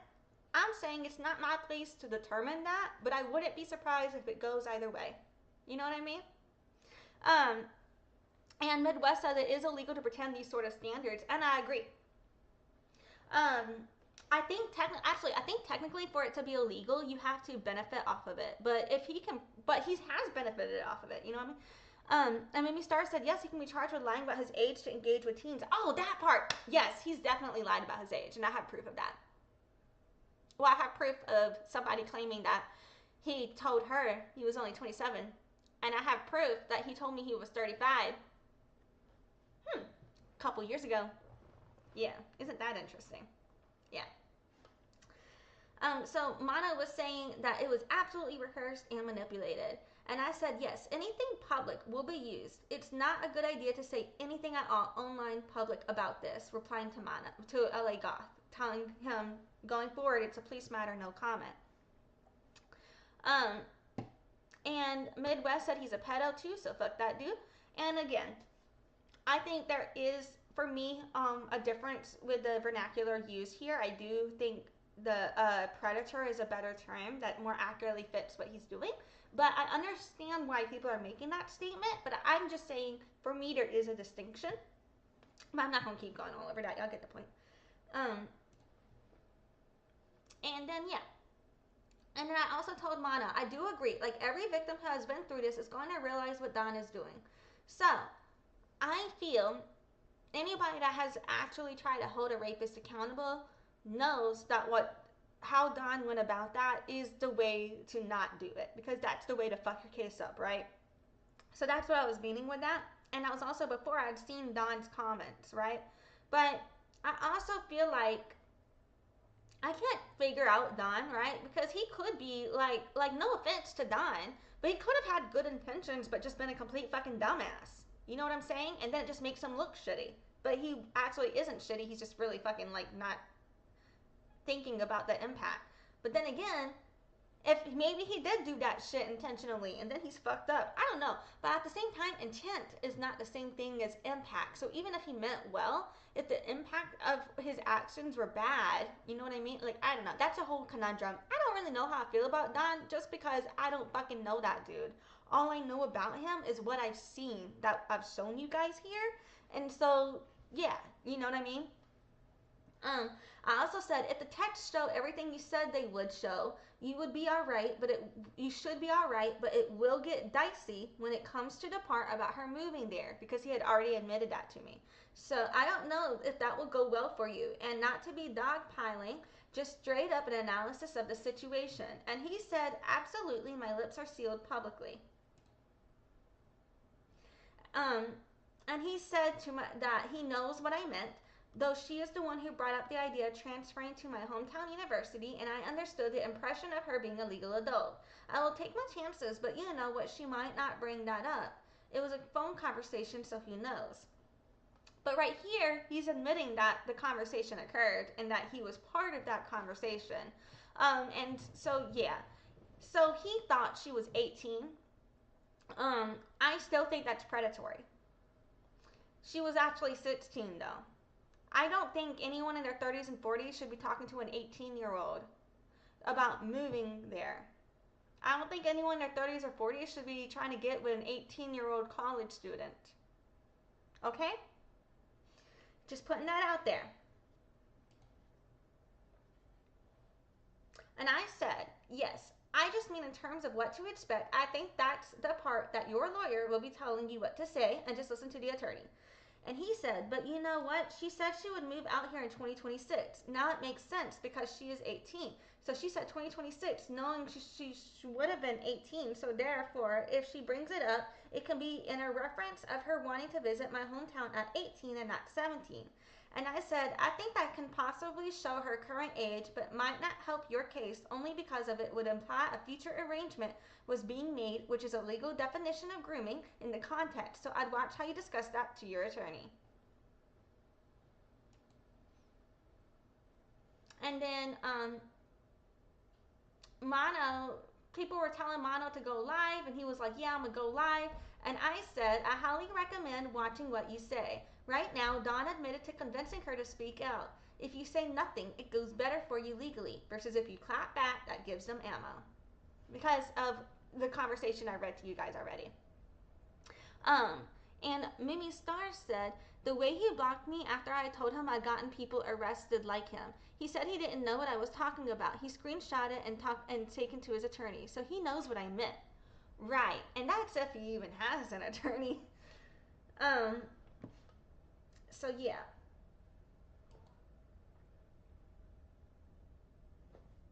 Okay, so Mono claims, oh, okay, so Isla left the group, right? Good for Isla. And then Mono claimed, I found my first ever text with her in February. She is telling me she is a grown adult with ID and all. I showed KB, she saw my proof. And Florette was like, holy crap, Isla left. And Mono said, I told her not to show it on a live. And then Florette said, we lost Isla's support. And then they have this, and then Mono said, that hurts, but this is what they wanted, to cause division and separation. He really wanted Isla away from us. Chuy told her to be smart, she's too smart to be here, and the rest of us are just dumbasses. So to my knowledge, and I cannot speak for Isla, but to my knowledge, her and Don Chuy do not really get along, don't talk like that. Like, Don Chuy had nothing to do with Isla leaving the group at all. Like, I don't know why the fuck Mono was like, oh, that's Don Chuy's fault. What the fuck? He had nothing to do with that. Mono, why don't you look at yourself? Why are you blaming everybody else for what you do? That's a problem. And then Mumi said, and I'm not even lying, I can prove I've gotten people arrested. He can screenshot and show whoever. I agree, like, cause fuck him, and he can suck a dick. With love for educational purposes only, and entertainment. Okay. So yeah. And then I said we were in a call, and then so that little orange butt thing down there is me. So I was still in that call. You know what I mean? Um, and while I was in the call, I said I do not believe Mono is a pedophile. And I'm against people saying that, but I do not agree with or condone or support a man about 40 years old, and I was talking to him about Mono right there, engaging with teenagers in any form outside a group setting or family setting, and I think that needs to be addressed going forward, like young adults are off limits. Okay? That's what I said.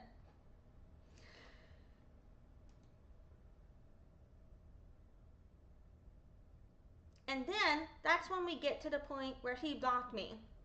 No, he didn't block me. I blocked him. He removed me from the group. Mono removed me from the group. Okay? You can see that down there. And yeah. So, and the only reason he removed me from the group was because after he said he would lay down his life for an Indigenous woman, I said, good, then you can stop talking to teenagers. Isn't that interesting? And my comments for this post is, why is telling you not to talk to teenagers an attack? Stop talking to teenagers if you're a grown man, and if you're a woman encouraging that, I consider you a pick-me. That's what I put here. Now, moving on, we're going to finish up here. I have a 20-minute video and a 30-minute video. Are these out of order? Yeah, I think this one happened first. Okay, so we are going to, oh, it doesn't have captions for me? That's, refreshing to see if a caption will generate. God damn it. It doesn't have captioner, so I'm hoping this will help me caption it, but I'm going to play this, and then I'll also be adding some additional commentary as needed. I'm going to speed this up to 1.75 speed, and if it's too fast, I'll slow it down. So this live, you know what, I think I say what this live stream is from, but if I don't, I'll give more context. Fuck it, I'm gonna just say it. Okay, so this live stream that we are watching, we're gonna be watching starting off from the night of December 12th into the early morning of December 13th. And this is Mono's live stream. Because I was a mod, I still had access to the replay. Live stream is from not yesterday, but the day before. Today is December 14th, 2025. This is from the night of December 12th, 2025.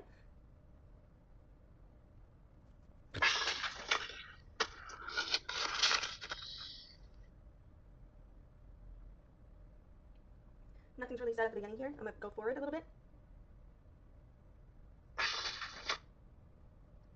I went through about a minute and a half in.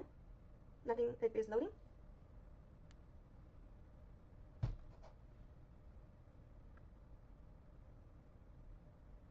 Okay, I'm going to go through a little bit more. I couldn't remember where he started talking, so I was waiting for that to play, but it's about to come. Hold on.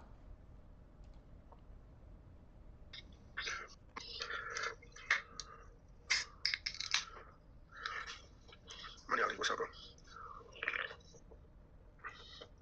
Yo.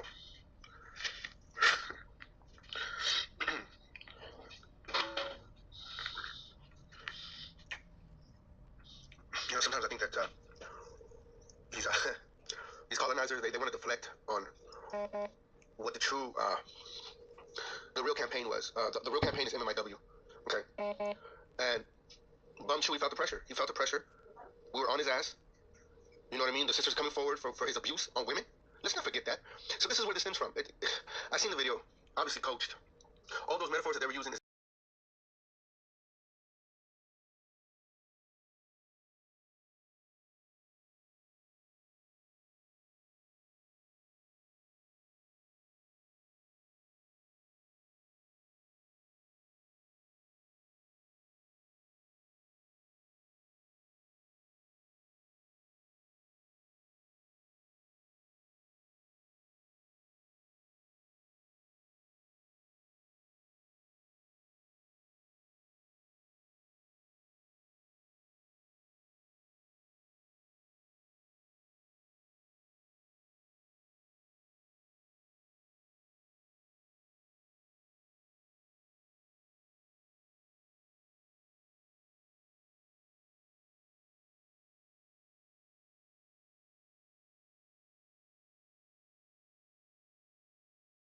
Oh, god damn it, I just realized I was fucking muted.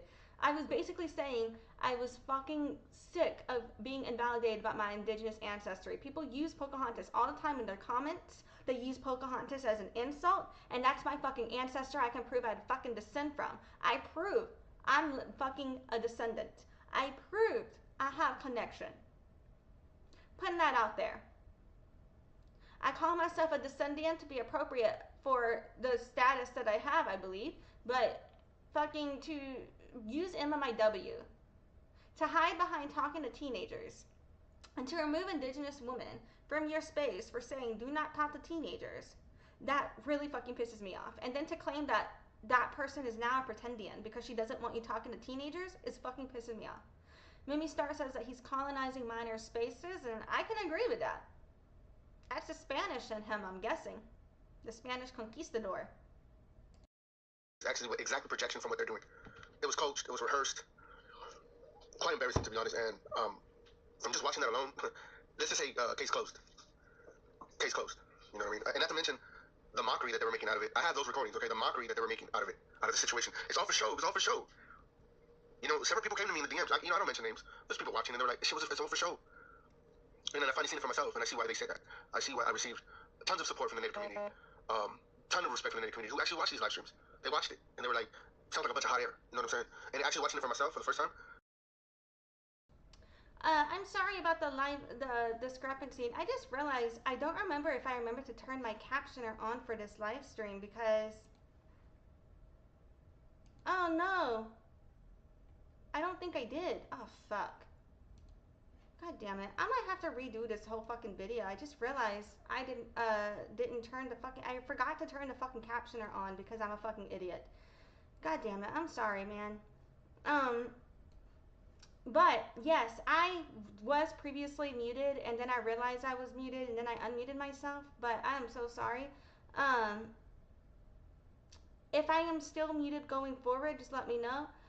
Okay, you have your captions on. Don't worry. I'm so sorry about that. Like, dude, I always have my captioner turned on for the live stream. Usually though, I duplicate my old live stream and then I use those same settings so I don't have to remember to turn it on because it's already turned on when I duplicate and do a new live stream. But today, I just put up a new live stream and I forgot to hit the turn the captioner on button and I feel like an idiot. But I'm glad that this is the reason I have the backup captions. But yeah, I'm sorry about that. Ugh, my bad. I really fucked that one up. I see why they said that. I see why they said that because it's evident that this whole shit was coached, rehearsed, and forced upon to fit their narrative, to deflect of what we've been talking about. Okay? We've been talking about this character, this Don Chuy character, okay? He's been outed by several sisters that I came forward that this guy had threatened physical violence upon. Right? This is why I was talking about how important it is when it goes to that extreme that you have to make police reports. You have to. You have to protect yourself. And nothing will ever be taken serious or any legal matter if you don't take the proper steps. And one of the proper steps is to make a police report. You got to take the proper steps, and these people are making a mockery of it. They already lost, bro. They already lost. Like I said, I said it. I stated that they were lying. I stated that this is all of a sudden, I'm the only one that knew a secret. All of a sudden, I was coaching what to say. Damn, really? Come on, man. Come on, man. Don't project that out to me. But these people give themselves away because they tell you everything they say upon you is exactly what they're doing. It's like, you know how they say you throw the rock and hide your hand? That's evident right there. You know what I'm saying? I want to bring up my sister KB, though, because she's been rocking with me. You know, she's seen it for what it is. Sister KB just wants nothing but the truth and wants nothing but honesty when it comes to these type of, topic subjects. Are you there, KB? Because I kind of want to talk about, I think this is really looking at the whole picture. I think this is just a deflection. You know what I mean? They need a scapegoat, right? And who else than someone that's actually, putting it out there what this guy, Don Chuy, has done on this app regarding the sister that came forward that he threatened physical violence. So this is what they were trying to do. That was the narrative they were trying to do. I seen the video for myself, like I said. I already made my police reports. How come they haven't made them? You know what I mean? I made mine already on all of them. You know what I mean? Because like I said, that shit was well coached. Not well coached, but it was coached and well rehearsed. You know what I mean? Bunch of fucking bullshit. They can't even get their story straight. You know what I mean? Like, what's going on, KB? Hey, so one thing I noticed is like they're contradicting themselves. Absolutely. I've seen that too. It's all over the place. Like, what is the real thing? What is the real story? And we have so many recordings where they're just contradicting themselves. And I know that Tiana cannot come to the panel, but I wanted to ask her a couple questions because it was like contradicting. Yes. Let's just call her by her real name, Kanaya. Yeah. Let's just be honest, Kanaya. Conniving Kanaya. Let's just be real. Conniving Kanaya. That's her name. And I'm not. Listen, I'm not gonna give this fake name no more. This is. So right now they're calling her conniving Kanaya. When you are a 30-year-old man calling a teenager conniving because you are talking to the teenager, that doesn't look good for you. That looks like you're antagonizing a victim, in my opinion. This right here could be used against him, as if he's antagonizing her, as if he has silenced her.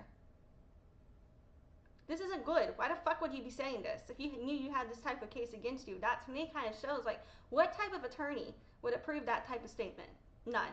So are you even speaking to an attorney? Because if you had an attorney, they would be all over your ass on that. She's an adult, right? She says that she wants to play the big ball. She wants to play with the big dogs, right?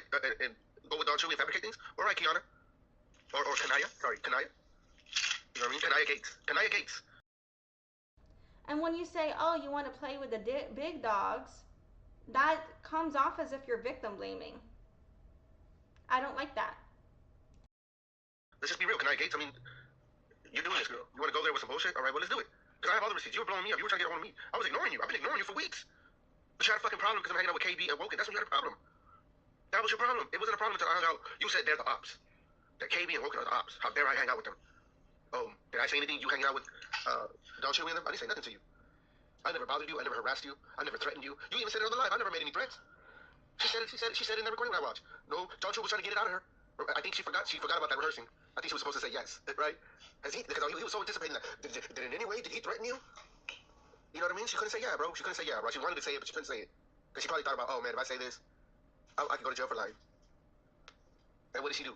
She said, no. He never threatened. Where is this go to jail for life statement coming from?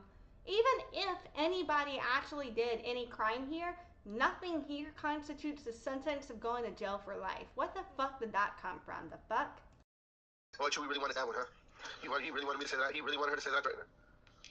You know, bunch of bullshit. And this is why you have to make these police reports, because if you know you're in your truth, you have nothing to hide. I have my proof. I have my receipts. Like, I mean, this is why it was totally unexpected. I didn't expect him to go low and fabricate things like that. But you got to think about it. Why is this? Why are they doing this now? Well, you got to look at it. Sisters are coming forward about how dangerous this man is on his app. And you see how he's backpedaling? Now he said he don't have an issue with nobody. Bro, the only issues you ever had, motherfucker, was with women. You stupid motherfucker. I'm the only male that actually challenged you, bro. Every fucking problem you ever had was with women, bro. KB, you told you gonna punch her in the face. Monet, you stalked the shit out of her, dog. You had her address, her name, her children's names, her children's photos. The same way you got Talika. All her kids. You know what's up. You know what? Hey, you better go delete that chat, bro. Because if this investigation gets opened up and they're gonna go look at your little chat, remember the chat you made called the receipt bank? That right there's enough evidence right there to throw your ass in jail for at least 10 years. All the crazy shit you have in there. But you want to talk about me?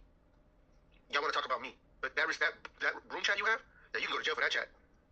All you do is dox people. You're a fucking fed. You have people's photos of people's kids in there. That's why I didn't want to be in that chat. I left that chat, and all Manny said. But from what I heard, Manny couldn't hold his water, and he went and told Talika everything that was in that chat, including pictures of her 11-year-old daughter. But no 11-year-old daughter. He has a 10, 11-year-old daughter himself. But he's got pictures of her. He's got pictures of her of Talika's daughter in that group chat, and it's called the receipt bank. It's called the receipt bank. And if they ever investigate that, you're going to jail, Chuy. You're going to jail because you know what I'm talking about, bro. And Manny snitched on you, you fucking idiot. This is why you didn't want Manny in that group. You had Uncle kick him out of that group chat. And Manny knew that y'all made another group chat behind his back. He already knew. From what I heard. I'm not going to tell you where I heard it, but from what I heard, he already knew. This is what made him create his other group chat. But that's a dirty little room you guys got there. Matriarch. How dare you even call yourself the matriarch trusted family? Y'all know what group y'all have over there. You know what you guys have in that room. Boy, am I glad I left that group. Boy, I'm glad and this is the thing. They're acting bitter towards me because I'm the one that left. Nobody kicked me out of nothing. I left. I didn't like the way you guys were moving. I don't like the way you guys were disrespecting the women. I don't like the way you guys were threatening the women. When Abuela was disrespected by Red Road Warrior, I knew there had to be a change. Besides all the threats that Chuy ever made towards the women, threatening them with physical violence. So, you know, I think all the women that he had threatened on here should file a police report against him. I really believe that. I really believe that every single woman should file a police report against Don Chuy, against Jesus Gonzalez. No, Jesus Salazar. Jesus Salazar. You should be investigated. But I want to welcome the panel, man. I apologize, and I went on my little rant, but it's just, you know, it pisses me off, guys, because this is what it's about, man. We're running an MMIW campaign, and this is why he wants to do some shit like that, okay? He wants to throw some shit like that, and let me tell you this. The shit that he's doing has nothing to do with MMIW, all right? He never had anything to do with MMIW, all right? He never participated in any MMIW movements, protests. You know what I mean? If anything, he goes. I have never seen Mono do anything with or for MMIW, and I've only seen him talk about MMIW whenever he does something fucked up and he wants to act like he didn't do anything wrong. You know what I'm saying? Because he's over here talking to teenagers, and when he gets called out for talking to teenagers, he's now claiming everybody's against MMIW. What the fuck? Do you not understand some of the causes of MMIW, such as preying on teenagers? Interesting. Contradicts what MMIW really stands for, right? We stand with our sisters. We know what MMIW means. I don't even need to say it. But he goes against that because he threatens women online. He threatens to beat the shit out of women. He threatens to slap the shit out of women. Backhand the shit out of women. It's a deflection. What he's trying to do right now is a complete deflection, and y'all know that. Y'all know that. Because this happened, they were scrambling. They didn't know what to do when we started calling Chuy out. So what did he do? He went to the youngest one in their group. He went to the youngest one in the group and tried to have her manipulate shit. But guess what? They contradicted the shit out of themselves in those videos. That video that I just saw, it was contradiction up and down. Because I can even clip it. I can go from that to all of a sudden they're just making fun of the situation. They're making fun of the situation. I have those recordings too. These people are full of shit, dude. These people are conniving, manipulating, fabricating, all that shit. They cannot keep their truth. They can't even keep their lies straight, yo. You know. So I want to welcome. We have Flo. We have Flo. We got Abuela, I believe. Is he Abuela? And I don't know. Sorry, I have the. Let me change the screen so I can see with you. And Light Brighter. Yeah, what's going on, guys? Bro, I got some serious piece of advice for you right now. Sure. You need to lawyer up because the accusations that they're making against you. Right. Okay. Allegedly, they already filed a police report against you. Okay. So going forward, tread lightly. Do not speak on that situation at all going forward. Right. And you already know what you need to do on that, but lawyer up. Yep. And you know what you need to do going forward on that, but you need to lawyer up. And I'm serious when I'm telling you that right now. Oh yeah. I think the Lightbringers or Wabo, they was on Featherboard panel the other day. And Yeah, they were on the other panel. They were encouraging for them to call the tribal police and the Fresno PD on you. Yeah, I seen that. Like I said, I already did that. I already did that on my own. I already made these reports. Who said I was a Wabo? You know, I'm a Wabo, but we all know that you're a Spanish talking Caucasian. I'm not even Spanish. Okay, don't even start that right now. Okay, I'm going to pause and see. I believe they talk about this again in this live stream, and the rest of this live stream, if I'm not wrong, is about arguing with that dude or something like that. So hold on. Okay, so this one dude was they called. So the rest of the live stream, they mostly argue with that one guy. Is what I was just saying there that the captioner did not pick up. Called this one dude a wabo. This one dude was like, "I'm not a wabo," and then they were telling this guy not to change topic, and he was like, "Well, they're the ones who called me that, so tell them." So the captioner did not pick that up, so I'm just repeating it. Basically, they were calling this one dude a wabo, and then he said, "I'm not a wabo," and then they were telling him, "Don't change the topic," and then he was like, "Well, you guys just changed the topic," so then they mentioned this again, so I'm going to put that in here as well. They hate me that much, though. They hate me that they're that jealous of me. They're that mad at me that they all came together. They used to hate each other, bro. They're out there like, you know what I mean? It's wow. So now he's making these claims that the only reason people are speaking out on him are because we all hate him and are jealous. Okay, sure. Mana, I have discussed with you previously why I blocked you, and I discussed with you those reasons because I did not feel safe around you. That does not mean I hate you, it just means I think you're unsafe to be around. Now, when it comes to being jealous of you, I am not jealous of you. Yeah, why would I be jealous of you? I would rather be myself, okay? Not bigger than what you think is what I'm saying, though, because if this is all proven to be false, you have a lawsuit against the people that posted it out in public, and there was also another person that was named on there who originally put out the information in the first place, and that person's name was posted in that video. So all of them are responsible. Just know that. Thank you. No, you're absolutely correct. You're absolutely correct. And I'm going to take all the and I do believe that every single person that posted on that video against you is also liable because they were all part of that. Just know, and it's not a good thing. It's like, oh boy, this is going to be a huge lawsuit, and here's where I shut up now. Okay. We don't have to really go into detail anymore, but let's really come focus. And that's all I want to say now, and here's where I shut up because this is a lawsuit coming, and it's going to be huge. 100%. What's going on, KB? Sorry, what's going on? No, un poquito. Aquí tenemos. Yeah, man. It's pathetic, bro. It's sad. You know what I mean?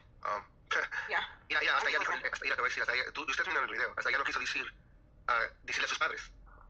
¿Te acuerdas cuando dijo, no tienen que saber? Why would you say that? Why would you say that? Because you're lying. Mi español es muy malo, pero yo creo que ellos hablando de la situación. That's not a word. I'm sorry, I'm making shit up. I said my Spanish is very bad, but what I think they're saying is I think he was saying in Spanish that people were relying on him, if I understood that correctly. But again, I don't know Spanish for shit. My Spanish is mierda, which is shit. Saying you don't want your family to know? She said she don't want her family to know? Come on. Say no more, dude. Don't say no more. For your own good, don't say no more. All right, let's talk about something else. What's up, Light Bright? And so from there, for the most part, they do talk about something else for the rest of the live stream. But if I remember correctly, there's one more thing said, and I'm gonna see if I can find that. Okay. So I just said for the most part, they talk about something else for the rest of the live stream. But if I'm not mistaken, we talk about it again one more time. So hold on. Okay, I think I found where they're about to start talking about it again. You're cool. What was I gonna say? Wait a second. Oh, that's history. Oh, my cousin. I have so many cousins on here. Yeah.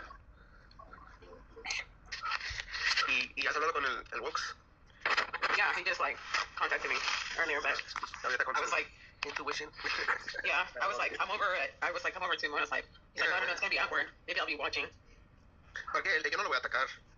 Mira, sabes que él le tiene miedo al monje. Le tiene miedo, no sé por qué. Le tiene miedo a la No. They made it. The other group made it awkward because of the shit that they were writing on the thing. They told everybody not to come up here and not to deal with anybody that's sitting on your panel. Yeah, bullshit. And the thing is, the thing is this. This has become a matter for the law, and it's nobody's business because now it's become now a matter for the law. There you go. Okay, so anybody that takes a side or whatever, they're full of shit because now this has become a matter for the law.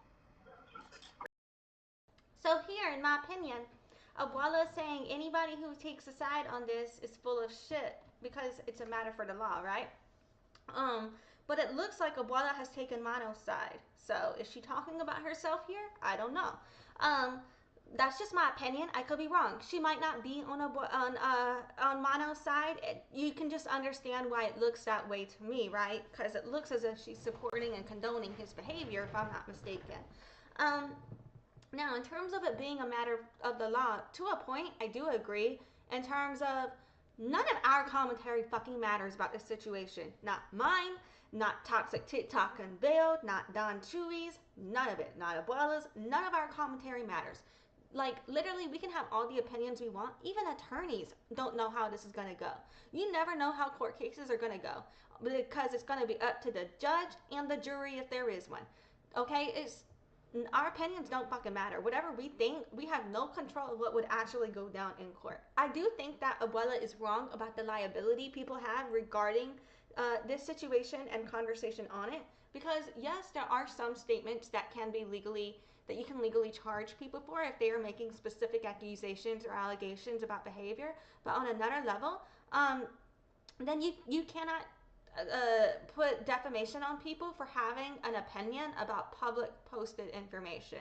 The people that you would have to hold liable are only the sources of any information that's not true if it's not true.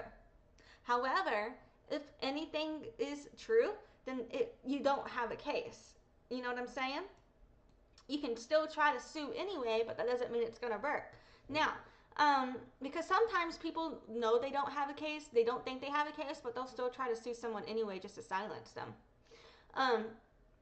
So Mumi Starr said Modern Warrior, which is Manny that everybody keeps talking about. Oh, right, is it Modern Warrior Manny, or is that a different person? Are you talking about Red Road Warrior? I'm getting Red Road Warrior and Modern Warrior confused. Modern Warrior told Mumi Starr that he had a lawsuit coming. I'm still waiting. Modern Warrior is the deep in the Womblands guy, right? With the Chelsea Hart situation? Oh my god, I forgot about that. You fucking knew! Deep in my Womblands. Anyway. At least 10 years. All the crazy shit you have in there. But you want to talk about me. Y'all want to talk about me. But that room chat you have, that you can go to jail for that chat. All you do is dox people. You're a fucking fed. You have people's photos of people's kids in there. That's why I didn't want to be in that chat. I left that chat. And all Manny said, but from what I heard, Manny couldn't hold his water, and he went and told Talika everything that was in that chat, including pictures of her 11-year-old daughter. But no 11-year-old daughter. He has a 10, 11-year-old daughter himself. But he's got pictures of her. He's got pictures of her of Talika's daughter in that group chat. And it's called the receipt bank. It's called the receipt bank. And if they ever investigate that, you're going to jail, Chewy. You're going to jail because you know what I'm talking about, bro. And Manny snitched on you, you fucking idiot. This is why you didn't want Manny in that group. You had Uncle kick him out of that group chat. And Manny knew that y'all made another group chat behind his back. He already knew. He already knew from what I heard. I'm not gonna tell you what I heard, but from what I heard, he already knew. This is what made him create his other group chat. But that's a dirty little room you guys got there. Matriarch. How dare you even call yourself the matriarch trust family? Y'all know what group y'all have over there. You know what you guys have in that room. Boy, am I glad I left that group. Boy, I'm glad and this is the thing, they're acting bitter towards me because I'm the one that left. Nobody kicked me out of nothing. I left. I didn't like the way you guys were moving. I don't like the way you guys were disrespecting the women. I don't like the way you guys were threatening the women. When I was disrespected by Red Road Warrior, I knew there had to be a change. I knew there had to be a change. Besides all the Mumi Starr says only if those conversations impacted his life. Loss of work, things like that. He has no case. I agree. And also, if the statements are true, my captioner is not working. But also, as I read and agreed with Mumi's comment, and I also think that even if the comments are true, even if he lost work, then that still wouldn't constitute as a valid case. You know what I'm saying? If the truth is the truth. The threats that Chuy ever made towards the women, threatening them with physical violence, yo. You know, I think all the women that he had threatened on should file a police report against him. I really believe that. I really believe that every single woman should file a police report against Don Chuy, against Jesus Gonzalez. No, Jesus Salazar. Oh, and Mumi Starr did confirm this was about the Chelsea situation. Jesus Salazar, you should be investigated. But I want to welcome the panel, man. I apologize, and I went on my little rant, but it's just, you know, it pisses me off, guys, because this is what it's about, man. We're running an image. But isn't it funny that Moreno is basically making accusations against Don Chuy without any proof? But he's mad at Don Chuy because a victim came forward about Moreno. And they're trying to discredit the victim. But they're totally fine with Moreno making allegations with no proof. Got it. And Mumi Starr said, 11-year-old daughter. What the fuck? Oh, hell no. Right. MMIW campaign, and this is why he wants to do some shit like that, okay? He wants to throw some shit like that, and let me tell you this. The shit that he's doing has nothing to do with MMIW, all right? He never had anything to do with MMIW, all right? He never participated in any MMIW movements, protests. You know what I mean? If anything, he contradicts what MMIW really stands for, right? We stand with our sisters. We know what MMIW means. I don't even need to say it. But he goes against that because... If you stand with your sisters, then why the fuck did you remove me from your group chat for saying do not talk to teenagers? Why wouldn't you stand with me, your sister? Huh? What? Yeah. Mumi Starr said how did he know about them pics? He knew and did not say anything. I agree. I think he's making admissions here, which is why I'm letting it play. He threatens women online. He threatens to beat the shit out of women. He threatens to slap the shit out of women. Backhand the shit out of women. It's a deflection. What he's trying to do right now is a complete deflection, and y'all know that. Because this happened, they were scrambling. They didn't know what to do when we started calling Chuy out. So what did he do? He went to the youngest one in their group. He went to the youngest one in the group and tried to have her manipulate shit. But guess what? They contradicted the shit out of themselves in those videos. That video that I just saw, it was contradiction up and down. Because I can even clip it. I can go from that to all of a sudden they're just making fun of the situation. They're making fun of the situation. I have those recordings too. These people are full of shit, dude. These people are conniving, manipulating, fabricating, all that shit. They cannot keep their truth. They can't even keep their lies straight, yo. You know. So I'm gonna welcome. We have Flo. We got Flo. We got Abuela, I believe. Is he Abuela? And I don't know. Sorry, I have the. Let me change the screen so I can see who's here. And Light Brighter. Yeah, what's going on, guys? Hey, bro, I got some serious piece of advice for you right now. Sure. You need to lawyer up because the accusations that they're making against you. Right. Okay. Allegedly, they already filed a police report against you. Okay, so going forward. So at this point, Abuela is still telling him to lawyer up, even though he's already claimed he has a lawyer. No, going forward, tread lightly. Do not speak on that situation at all going forward.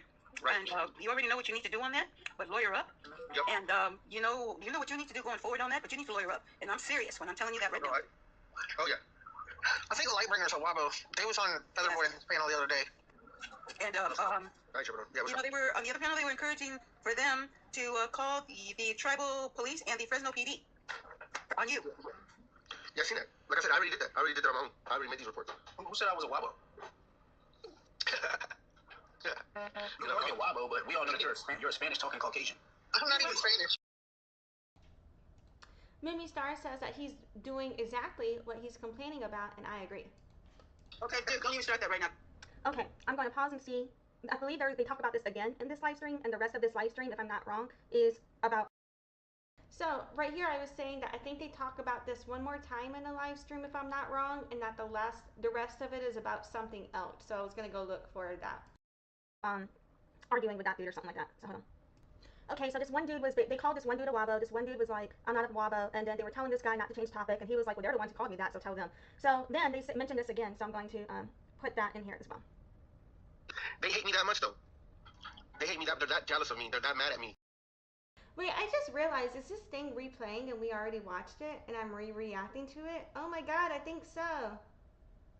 Or wait, no, no, there's more. Okay, there's more. That's my bad. Okay, going back to 1723. Okay, that's my bad, I fucked this up. They're that jealous of me. They're that mad at me that they all came together. They used to hate each other, bro. They're out there like, you know what I mean? Wow. This can turn out bigger than what you think is what I'm saying, though, because if this is all proven to be false, you have a lawsuit against the people that posted it out in public, and there was also another person that was named on there who originally put out the information in the first place, and that person's name was posted in that video. So all of them are responsible. Just know that. Thank you. No. Mumi Starr says he's deflecting, and I absolutely agree. I'm not a wabo, and then they were telling this guy not to change topic, and he was like, well, they're the ones who called me that, so tell them. So then they mentioned this again, so I'm going. Wow. This can turn out bigger than what you think is what I'm saying, though, because if this is all proven to be false, you have a lawsuit against the people that posted it out in public, and there was also another person that was named on there who originally put out the information in the first place, and that person's name was posted in that video. So all of them are responsible. Just know that. Thank you. No. You're absolutely correct. And I'm going to take all the and I do believe that every single person that posted on that video against you is also liable because they were all part of that. Just know, and it's not a good thing. It's like, oh boy, this is going to be a huge lawsuit. And here's where I shut up now. Okay. We don't have to really go into detail anymore. Pero eso dijo un poco en español. And that's all I want to say now. And here's where I shut up because this is a lawsuit coming, and it's going to be huge. 100%.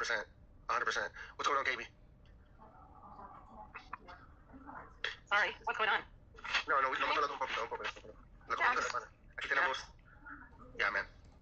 I accidentally replayed part of this twice in here because I think I just forgot what I had screen recorded already versus what I didn't screen record. But we are about to get to new information. It's pathetic, bro. It's sad. You know what I mean? Yeah. Hasta ya dijo, mira, te voy a decir, usted terminó el video, hasta ya no quiso decirle a sus padres. ¿Te acuerdas cuando dijo, no nos tiene que saber? Why would you say that? Because you're lying. You said you don't want your family to know. You said you don't want her family to know. So I think in Spanish, like, he was pointing out that she didn't want to talk to her parents about this, and now he's victim blaming the teenager for not telling her parents, and that really doesn't sit well for me if that's what I understood correct. Right, Mumi Starr said no one is jealous of you, we're protecting our kids. I agree with that. Don't say no more, dude. Don't say no more. For your own good, don't say no more. All right, let's talk about something else. What's up, right? And so from there, for the most part, they do talk about something else for the rest of the live stream. But if I remember correctly, there's one more thing said, and I'm going to see if I can find that. Okay, I think I found where they're about to start talking about it again. You're cool. What was I going to say? Who is it? Oh, that's history. Oh, my cousin. I have so many cousins on here. Yeah. ¿Y has hablado con el Wox? Yeah, he just like contacted me earlier, but I was like, intuition. yeah, I was like, I'm over to Mona's life. He's like, I don't know, it's gonna be awkward. Maybe I'll be watching. Porque yo no lo voy a atacar. Mira, sabes que él le tiene miedo a Monet. Le tiene miedo, no sé por qué. Le tiene miedo a la No, they made it, the other group made it awkward because of the shit that they were writing on the thing. They told everybody not to come up here and not to deal with anybody that's sitting on your panel. Yeah, bullshit. And the thing is, Okay, we already saw this part. I apologize. I think I am replaying it, but then I am very positive we are actually about to get to the new fucking information. That is my bad. you know, the thing is this has become a matter for the law, and it's nobody's business because now it's become now a matter for the law. There you go. Okay, so anybody that takes a side or whatever, they're full of shit because now this has become a matter for the law. There you go. So if you want to take sides, I don't give a fuck. You go ahead and you take all the sides you want. There you go. Because if you're gonna be that fucking petty, then you know what? Friends like that, I don't fucking need. Because this is, you know what? I'm sorry, this is just bullshit. So Abuela is calling the people who speak out on this. She's saying that if you speak out on this, you're petty and full of shit. Basically. Hold on, this is not working. I just said my captioner was not working, but Abuela was basically saying that if you take sides on this, you're petty and full of shit. Meanwhile, she's taking Mono's side on this, from my understanding. And in this situation, I wasn't for Mono or Don. I was for the fucking victim. And I don't understand why people would take a man's side over a teenager when this man has been known to talk to other teenagers. Straight and simple. If you can't see the people who are trying to deflect out of their own guilt and using that girl to do it, Right. y'all some stupid motherfuckers. I think she's saying that if you agree with Don Chuy that you're a stupid motherfucker, she was saying if you take sides, I think that you're a stupid motherfucker. I think she's calling herself stupid potentially in this situation. Maybe I'm wrong, but you know, I think Mono's the one trying to deflect. I think Don Chuy had Harley in his head as well, and I think Don Chuy and Harley were potentially using this situation for views and using her as a pawn because they don't like people speaking out against them, and so they were trying to just use her to attack Mono. Because if they had her best interest at heart, they would be helping her get an attorney, and the only live streams they would be doing would be to help her fundraise for legal action, in my opinion. But when it comes to, yeah, like all of this, I'm very confused as to Abuela's stance here, given the evidence that is out there. And Mumi Starr is saying, don't say no more. Then she know he did this and protecting, because if he didn't do it, nothing he says can contradict. I agree with that. And Mumi Starr said, I'm gonna be petty to the special victim unit, LOL, right? And I don't think that anybody is petty for speaking out. I think that people are concerned about what's happening in the community, and I think it is petty to diminish what teenagers are going through when it comes to older men preying on them on this app. Straight up. You're sick. Yeah. Can't be, they're sick. Dime, ¿qué vas a decir? No, that's about it. Pretty much. No, sí. Damn it, I accidentally brought him up, y'all. I swear, I didn't mean to. Okay, that was the end of that live, where I believe that's all that they talked about the discussion. And then I'm going to play the beginning of the live. So that was the end of the live from December 12th night into the morning of December 13th. Now we are moving into a different live stream.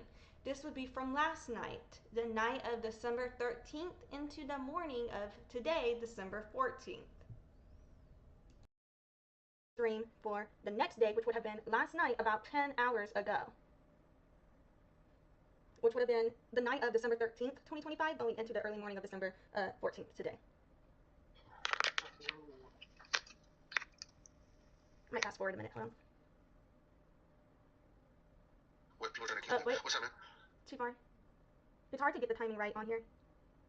I just want to say, I stand with my sisters. You know, there's a lot of weird things on this app. And I noticed that it's always the people that are the most vocal to protect women, that are most vocal to stand beside our sisters, are the ones that get attacked. So he stands with women, he's trying to protect women, yet he removed me from his group just for saying, good, then you can stop talking to teenagers if you support women. If you would do anything for Native women, why wouldn't you stop talking to teenagers? Yeah, you do art too, bro? You know, and I just want to say that Indigenous women are not forgotten. In my book, I would lay my life down. You know what I'm saying? Like, if I had to put my life on the line, I would do that for my Indigenous sisters. I mean, sign me up. You know? Oh, wow, bro. Hey, bro, I'll buy something from you. I love oil paints, bro. I prefer to buy oil paints, bro. I don't do art, but I love art. And if I ever buy any type of art, it's oil paints, bro. Yeah, the most vocal. Like, vocal means, like, to me, like,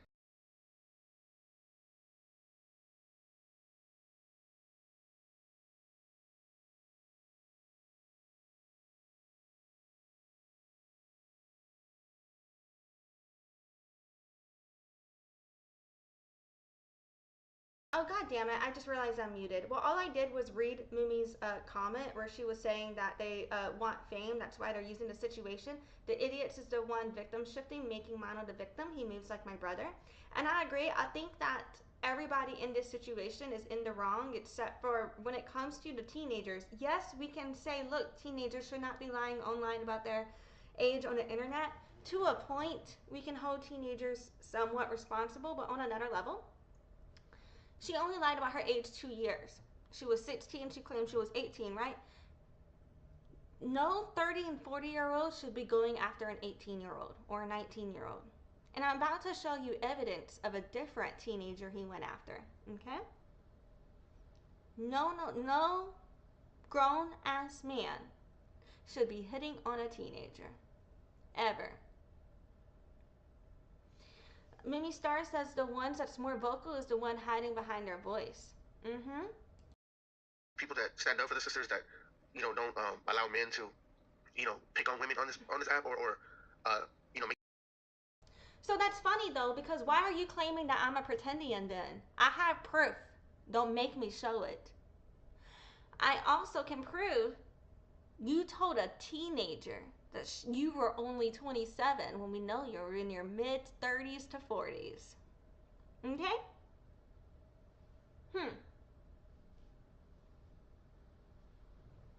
Alright. And you won't stand beside Indigenous sisters because you removed me from your fucking group just for saying do not talk to teenagers. Okay.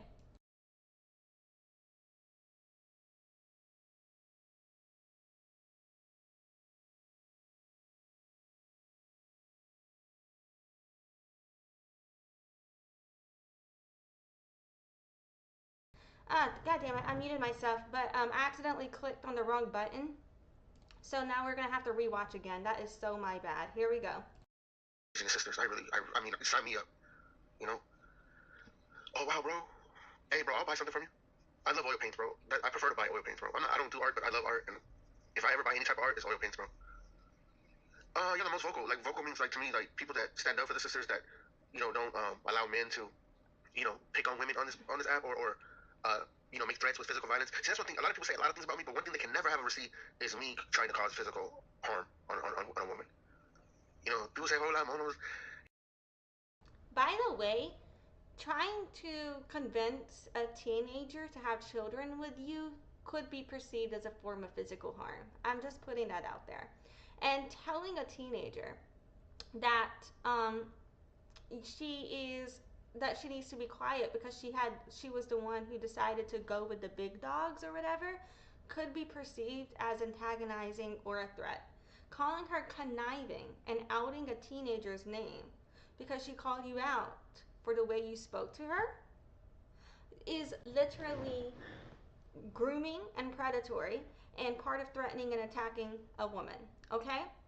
And then with this whole claim of she came on to me, it's her fault, even if that was true, she's still a fucking teenager, and you as the adult man need to fucking behave as such, okay? Mimi Starr said, no, we don't hold teenagers. They are minors. It's our job to protect them and make sure we know who's who. It don't matter they lie. It matters what you do about the lie. Now, when it comes to these types of situations, I agree. Like, no one should be victim blaming, right? I am only saying, like, say this situation did not happen, and we saw a teenager lying about her age and we knew that wasn't her age, and it had nothing to do with anything like this, then I would correct it. I would say, no, be truthful about your age because these are reasons why, and I would hold them accountable just in terms of trying to educate them about the dangers and letting them know they need to move in the right way going forward. I wouldn't in any way try to make them feel punished or demeaned. I would try to educate them and hold them accountable to the truth, but I would never try to make them feel victim blamed. In any situation, in this type of situation, it is the adult who holds the responsibility. You know what I'm saying? Like, I agree with Mumi here. And I just wanted to clear up like where I was coming from when I had said, to a point, we can hold teenagers accountable for if they lie about their age, but when it comes to these situations, I would never, ever, ever victim blame and use that in relation to it. It's a separate situation for me mentally, if that makes sense. He's a jerk or he's this, that, but they can never say, if you ask, has Mono ever threatened physical violence on you? It's always gonna be a no. Or even if they lie, right, they would never have a receipt on it because obviously it's a lie. You know, I'm just saying, like, I stand with you guys. Like, I would lay my life down for our Indigenous sisters. Like, I just want you guys to know that. You know what I mean? I know my name's tied up with a lot of bullshit right now, but I will come on top because I know I'm innocent of any bullshit that or any claims or, you know, what people are trying to accuse me of. What's up, man? Now I think he gets a little bit hypocritical. Let's see. But do you guys agree with me? Well, let's do this and then we'll talk. I think this is a good topic. We'll go back to it. Yeah, I see it now. Yeah, I see it now. Yeah, I read it, KB. You're on mute, KB, by the way. But yeah, I read it. You're on mute. Oh shit! There I am talking. You're on the little screen though because it's hard to read the chat. But maybe if I do this, maybe I can do the. Well, you can just leave it on for just a little bit, like 2 minutes. Yeah, real quick. But... if you can. You can read it there. Red Warriors, good as fuck. So this says Red Road Warrior guilty as fuck hit on a minor knowingly, and it's posted by KB. She's accusing Manny of hitting on a minor. Yeah, Red Road Warrior guilty as fuck hit on a minor knowingly. Yeah. I mean, this is what was said. Mumi Starr is saying exactly. We have to be that village for them, even when they make mistakes, and I agree. And one of the teenagers that I was talking to regarding the situation, she wants to still continue talking to him and everything, and I'm just like, look, I am not your boss. I can only tell you how I would handle the situation, and I cannot control what you decide to do. But I am going to just say, like, I do not believe you are putting yourself in a safe position. You know what I'm saying? And I tried to explain to her why, but I can't get into those details without really outing more of the situation. And she asked me not to, so I'm not going to. But I will just say that, you know? Right. You know, about that individual. Yeah. That she's underage. Yeah. Fuck. Red Road Warrior. He goes by Red Road Warrior. Manny Jams. Yeah. Well, thank you for showing that, and I respect that. You know, you're calling him out and, you know, demanding some accountability. But one thing about that guy, he never ever admits to any faults, any wrongdoings. Never ever wants to be held accountable, or ever takes himself serious enough when he's being called out. He makes a joke and a mockery out of everything. You know what I mean? And never once has he showed any remorse for what he's done on this app, or held himself accountable for, you know, the destruction that he's done on this app. Never once. Never once. This is why I don't fuck with him. This is why I separated myself from all of them over there. Ampo, Seasoy, Jetski, Elsie. Horrible, horrible women that unable this and support this kind of bullshit.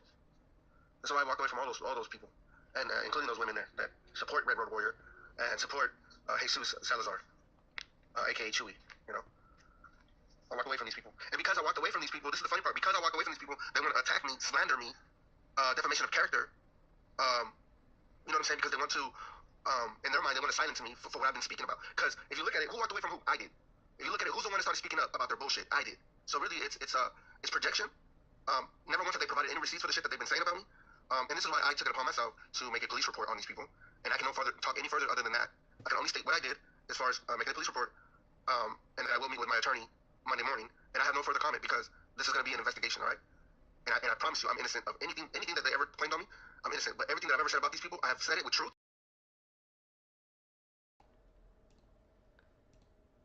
So Mumi Starr is saying, knowingly. Okay, you're saying Mono did it unknowingly, but he knew too. So, contradicting. Right, I agree. And I do think that he is contradicting himself in this live stream. And I don't think they even realize it. Like, I don't think he realizes it or Abuela realizes, like, how contradictory they can be perceived. I have said it with receipts. I have said it with eyewitnesses. I promise you. Do not let these people tell you otherwise, okay? You know, do not stop supporting me, guys, because I'm telling you. I'm taking legal action on these people, okay? Because I'm tired of the slander. I'm tired of the defamation of character. I'm not going to allow it anymore. He's over here telling people to, he's like, don't stop supporting me. And I don't know why, but that just really has me over here like, don't stop believing. Anymore, but I cannot speak any further on the details because I have to protect my case against these people, okay? So I appreciate the support. I appreciate the love. I promise you, we will come out on top. I promise you, we will be victorious, okay? We will. I promise. Okay. Go ahead, sis. You can speak. Well, I have nothing to say. I was just listening. No, yeah. I appreciate your support too, Katie, because you've been, one thing I really respect about you, because you're all about the truth. You're all about the truth. You're all about what is right. And that's one thing what those women hated you so much for. Because they couldn't stand that you stood on what's true. And you know what? Even if they were your friends, you would try to correct them. And even if they were your enemies, you would have compassion. Like, okay, I want to hear you out. You know what I mean? And they don't like people like you. Because people like you make too much sense for them. You get what I'm saying? If you know what I'm saying. Like, you make... That's so crazy. You know what I mean? And they hated you for nothing. And so then when I decided that I was no longer going to allow them to bash you, look, here they are attacking me. Because I didn't want to play along with or turn the other cheek when they were talking about you. You know? And this is why I reached out to you. I was like, you know what? That was them, KB. That was them. I never felt that way. Really. I never did. It was them. It was those women, those toxic women that talked about you constantly, body shamed you, lied on you, slandered you, tried to, defamation of character when they talked about, your occupation. You know what I'm talking So here's 2 ways that Mono keeps people in his friends groups. He'll be like, look, all of these other people hate you, but I love you, so you should stay with me because I love you. That's way number 1. The way number 2 he does is, if you support me, you're better than everybody else. They're not like you. You support me because you're better than them. You're not like those other girls. You know what I'm saying? Yeah. Those 2 ways is how he keeps a lot of the circle around him, in my opinion.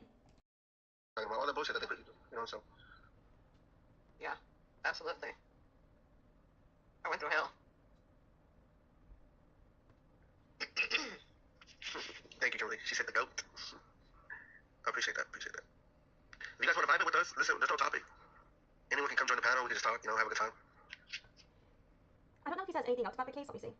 Okay, I was like skipping through it every few minutes. I didn't watch the whole time because I mentally cannot. I was just saying that I was skipping through every few minutes. I didn't watch the whole thing. But then I was told that I overlooked something and that I should go back and pay attention to some things. And so now we are going to watch. This is also from last night, from the night of December 13th into the morning of December 14th, 2025. So we are going to go over that as well. And I have this on 1.75 speed.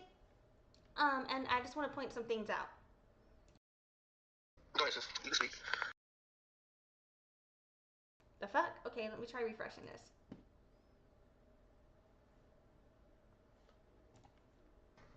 Go ahead, sis. You can speak. Well, I have nothing to say. I was just listening. No, yeah. I appreciate your support too, baby, because you've been, one thing I really respect about you, because you're all about the truth. You're all about the truth. You're all about what is right. And that's one thing what those women hated you so much for. Because they couldn't stand that you stood on what's true. And you know what? Even if they were your friends, you would try to correct them.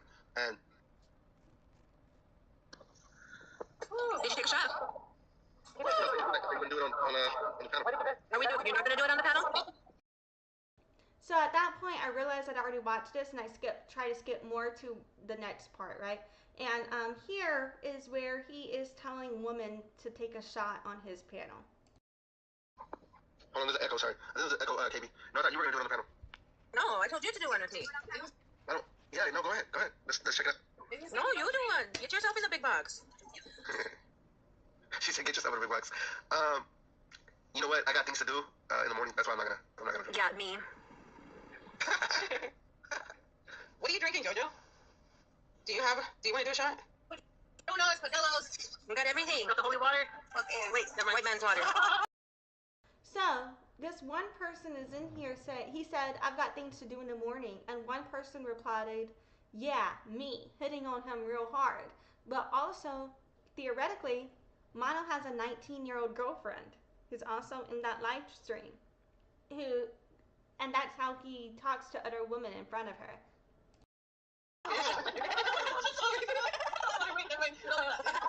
burns. They got everything, holy water. Gosh. Well, get up here. You know what? I don't know. Go ahead. You know which shots? I like those little fireballs. Well, take a shot then. But I don't have anything. That's what I'm saying. Like, I don't have anything. No, just kidding. No, I didn't mean that. That's from Mean Girls. She don't even go here. You don't even go here. Okay, come on, we miss you. I want a picture back. Moldy Cheese, what's up, sis? Okay, come on. Hey, love. So So retracting or what? Yes. So just putting it out there, I will say, you know, because she's on the fucking panel and shit and in this live stream here, Cyber Cheese is the 19-year-old that he's accused of currently being with. Putting that out there. You go ahead. You started since you already, you know, experimented on him. Whoa. Mr. Royal Hampton. Y'all hoes. In America. Y'all hoes. Where you come from? Your mama's a hoe, and your daddy left you with no. Hey. You're my ex. You're my ex. I spread them cheeks last night. Stop it. I'm glad you caught that out. Anyway, I'm AZ. Where y'all from? Your mama's a hoe. Try this out, bro. You came What from state, the man? left side. You came from the left side of your daddy's sack because you're not alright. Oh my god. Okay, yeah, blah blah blah. Drunk jokes. Okay. Where you come from? I'm sober right now. That's your daddy. That's your daddy. Okay. Yeah, we're Indigenous. We're Indigenous. We're Indigenous. So this does provide context on some comments they make later. I think they are all drunk, and I think they're all just caught up in the moment, and they don't have clarity on the situation. Of you. Oh my god. You know. What is that sound here? Respecting murder Indigenous women. Yeah, respecting women. You see that clip right there? That could kind of look as if it's disrespecting the movement, in my opinion. I dropped it. Excuse me, dollar store cheese. I'm not for the streets. Mono is, but I'm not. I'm a lady. Mono's a hoe. Big hoe. So here we have women in their late 20s and 30s calling a teenager dollar store cheese. Okay. Let's go. And if he says he ain't, he's lying and his breath stinks. Yeah. No, it does not. I first respect that. It does not. It does not. It does not. He said. Wait. You got one eye going west and the other one going east. None of those things fully honest. Remember that fucking lizard? No, remember that crab? No, but remember that crab off of Moana? He's like, pick an eye, pick an eye. I love Moana. Not really. What's going on, Simon? What's going on, Simon? Dang, I mean, you got your wife up here. Yeah, respect the wifey, thank you. Let Yeah, us so what does that make me? You're the side piece, get it right. Your side Oh, piece. fuck. Well, shit, he was my side piece, damn it. And now I backed him, literally. Yeah, we stuffed him in the trunk. Fucking my W, fucking my W, fuck you Sir, guys. you were effing Fuck you, all the way up. Yo, suck a fart. How about that, bitch? Nah, block him. Fuck that. He said MMIW. Block him. He did. He said fuck MMIW. Yeah, fuck him. Whoever that fucker is, I don't know who He said he was from Arizona. I don't know who that is. Yeah, Block that possible. one. I can't find him no more. Yeah, she's talking to you, Elf. Choke on a donkey dick. Oh my god!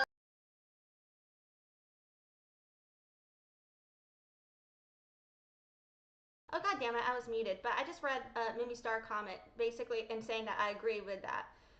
Mono is a hoe, that's the only thing he said right and factual. And Mumi Starr saying he likes the attention. And I can agree with that as well, because why would you entertain the types of comments that are being directed to you if you do allegedly have a girlfriend?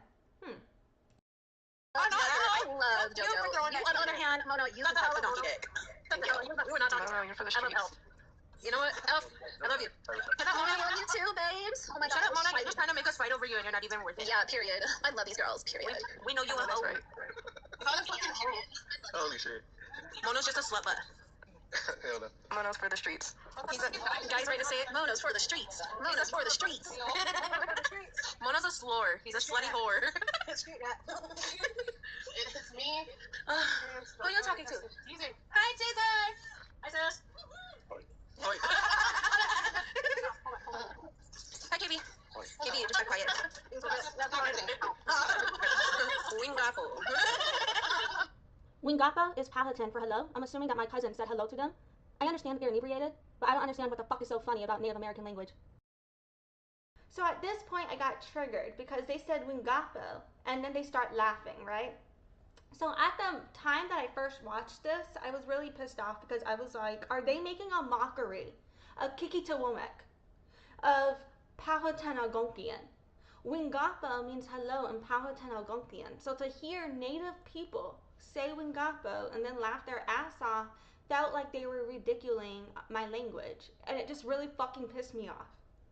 In hindsight, and that's how I originally felt, and that's this reaction. And I hope they understand why it's a trigger for me and why my mind originally went there.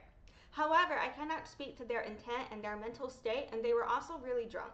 So there's also a possibility that's not what they were laughing about. That they were laughing while they read that. You know what I'm saying? That is a possibility, and it's possible that I took it the other way because of my triggers. But either way, I hope they understand why I felt this way in my first reaction, and I hope they can understand on the concept of if someone was making fun of your indigenous language, how would you feel? Because for them to just be laughing about how we say hello just felt so fucked up to me.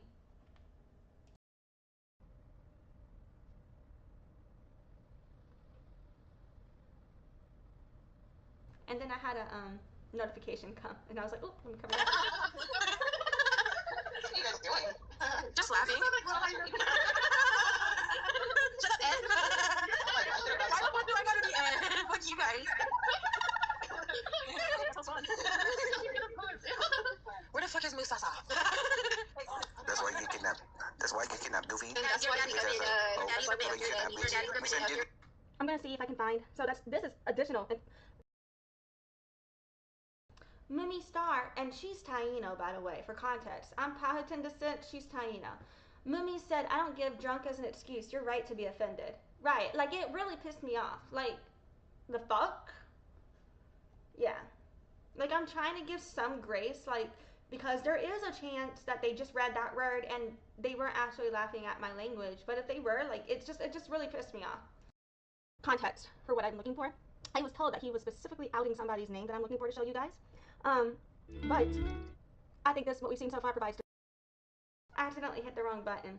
But basically, I was saying that that was more context, and that I was trying not to out the name of someone who told me certain information. But I will say we've got a teenager on that panel. Context for that conversation, if I can find it. Let me see if I can find it. Okay, I found another place where they mentioned somebody again. Hold on, here we go. Ew, sweetheart, I'm your wifey. What about me? Yeah, I don't pay. Yeah, and me. And me. Yes, you do. You put a ring on it. You put a ring on it. You said you love me. You said you love me. Stop it. Stop it. I believe We'll add you, JoJo, and we'll add you. Speeches is how you done me. You know what I mean? Mom, you fucker, you unfriended me on Snap. No, I didn't. What the fuck? Oh my god. You see how he treats the woman he was way too low? You're my friend. I would never do that to you. Well, how did you run on my Snap? I don't know. And you're gonna add your side piece, but not your wifey. You better fucking add me back. So, I mean it. Thanks, KB. For sure. Of course I'm add you. Okay, well, add me back. Hurry up. Before the night's over, fucker. Yeah, I will. For sure. I will, for sure. Okay, I'm bouncing out of here for a bit. Alright, later, big head. Bye, Boogie. So, what's going on here? I mean, I thought we were joking. Now this is getting weird. No. You didn't come as your wifey, which is embarrassing. Like, I thought we were together. Have them. Listen, Moldy Cheese, I'm trying, and this man is like being for the streets right now. This man literally gave me my toes in these pictures.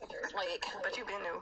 I really haven't, because this man likes to keep 10,000 phones. Like, if you've seen our house, it's nothing but built up telephones around the place. I believe it. It's wild. Can you change that picture? That's kind of gross. No.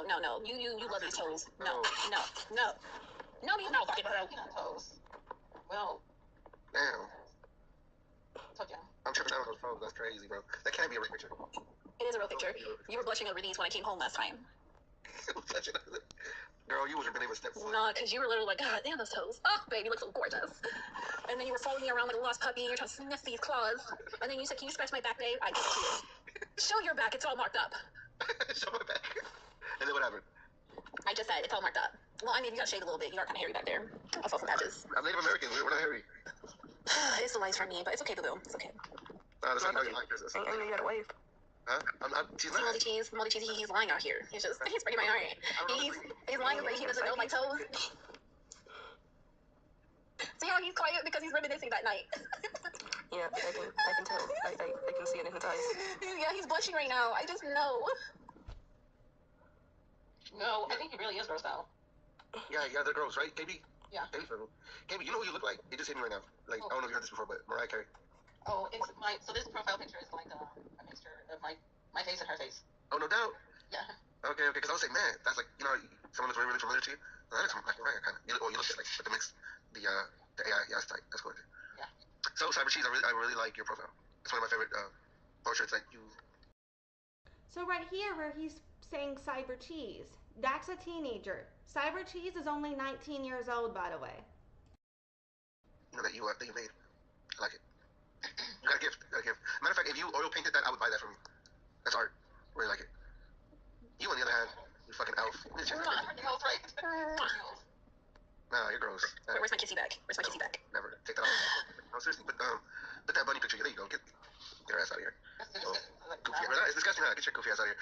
I think I missed what I was thinking I saw before. Hold on. Here's where he says something odd. Get her ass out of here. Oh, goofy. It's disgusting. Get your goofy ass out of here. You can't come back up until you change that picture. Oh, goofy. So, back to you, my caramel. You Cyber Cheese. Right here, while talking to Cyber Cheese, he says, back to you, my caramel. Cyber Cheese is a black 19-year-old. Calling a black 19-year-old your caramel is fetishization and predatory. Fetishizing black skin as caramel skin, while your sex is sexualization of a teenager, in my opinion. So Cyber Cheese is 19 years old, and he's sitting here like, you're my caramel. That really pisses me off. That is a form of fetishization of black people, in my opinion. And particularly paying attention, you know she's a 19-year-old. You know she's a 19-year-old, and you're still talking to her this way? That's predatory. So this is the second teenager recently that you are speaking to this way. And getting called out for talking to one teenager isn't enough to stop you from speaking this way to another. Got it. What'd you call my caramel? to get elf jealous. See, look, she's jealous. She goes, caramel. And now he's saying Cyber Cheese that he only called her caramel to get elf jealous? The fuck? That backs up, in my opinion, where Mumi Starr saying that he just likes the attention. In my opinion, this backs that up. Because why would you be trying to make somebody jealous? Intentionally. And then where Mumi Starr said, quote unquote, my caramel, he don't own her. Agreed, he does not own her. That's possession. It's weird. He says something else later too, if I got that right. Mono said, not Mono, oh my god. Mumi Starr said Mono likes them fighting over him, and I agree with that. Thanks, not bad. And you too, my Mariah. Thanks for going, man. My Mariah. Dang, everybody belongs to you. Yeah, look at these koala bears that you love so goddamn much. We're everybody's. Well, we're his. See, guys, he's lying to y'all. He's not disgusted out by this picture. Yes, I am, dude. Please change it. Fuck. See? Oh, what the hell? Where'd you go? Bye-bye, rotten caramel. No, my caramel queen's up there. Yes, just you, baby. Hello. So now he's calling her his caramel queen, and they're over there like, bye-bye, caramel. But then he's like, oh, my caramel queen comes up. Yes. To a 19-year-old, he's saying that he's her caramel queen. Okay. How you doing? To a black 19-year-old. And then Mumi Starr said, my Mariah, he's building a fan base. He's getting them to want him so they can defend him. I can agree with that. I was over there like, does he think he's Nick Cannon? Jesus. You know, I'm not for the face though. This is all in jokes. Everybody's joking over here. I guess, you know, everybody's sipping a little bit, probably smoking a little bit, you know, on the weekend, everyone's enjoying themselves. Even though I have not drank in a minute. I don't really drink, by the way. Kind of stopped a little bit. Oh shit, we got a coming up. Yeah. Hashtag free Elfie. Let her back up. Let her back up? Alright. Where's Elf, guys? Everybody wants Elf back up. Don't. I don't have proof of this, but I do believe that they are referring to Cyber Cheese as Moldy Cheese, which I find very problematic because we have here who I believe are women who are in their late 20s to 30s calling a teenager moldy. Sounds like self-protection now, doesn't it? Oh, so we're just dropping people now. Okay. No, that's my moderator. Don't drop because. Nope, I won't allow that. I won't allow that Elfie hate because I don't Thank you, Bookie. Oh my god, you're such a sweetheart. You're so beautiful. I'm so beautiful. You're so beautiful. Look at your profile picture. She's gorgeous. I know, right? Period. Cute puss. Oh, gorgeous, babe, gorgeous. You know what? You're the star of the show. I don't know why they keep dropping you. Oh, right? It's just hater actions going on. Ugh, I know. Who's the side hoe that's jealous? Who's the side hoe that keeps dropping her? It's either Moldy Cheese, KFC down there, or let's see, one of his moderators. So, KB is getting called KFC, and Cyber Cheese is getting called Moldy Cheese. Mumi Starr said that he thinks he's Nick without Nick money, right? Definitely not JoJo, because we love you over here. We're gonna go on strike if they drop you or if they block you. I swear to God. Yeah. Swear to God. Bitches. You don't want me and you to get any fucking day. I'll come at you, fucker. Don't block her. Pretendians, you're so sweet. What up, Cyber Cheese? They're not right now. Where's the minute? They're hiding from. And then Mumi Starr also said that he has alpha complexity, where there's nothing alpha about him. Ooh, I could agree with that. Oh, god damn it. Did I just, somehow, hold on.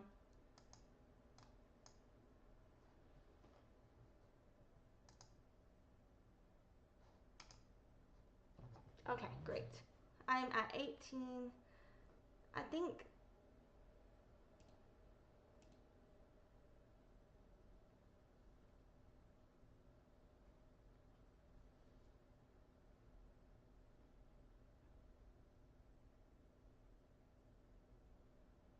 Okay, I think I'm down here.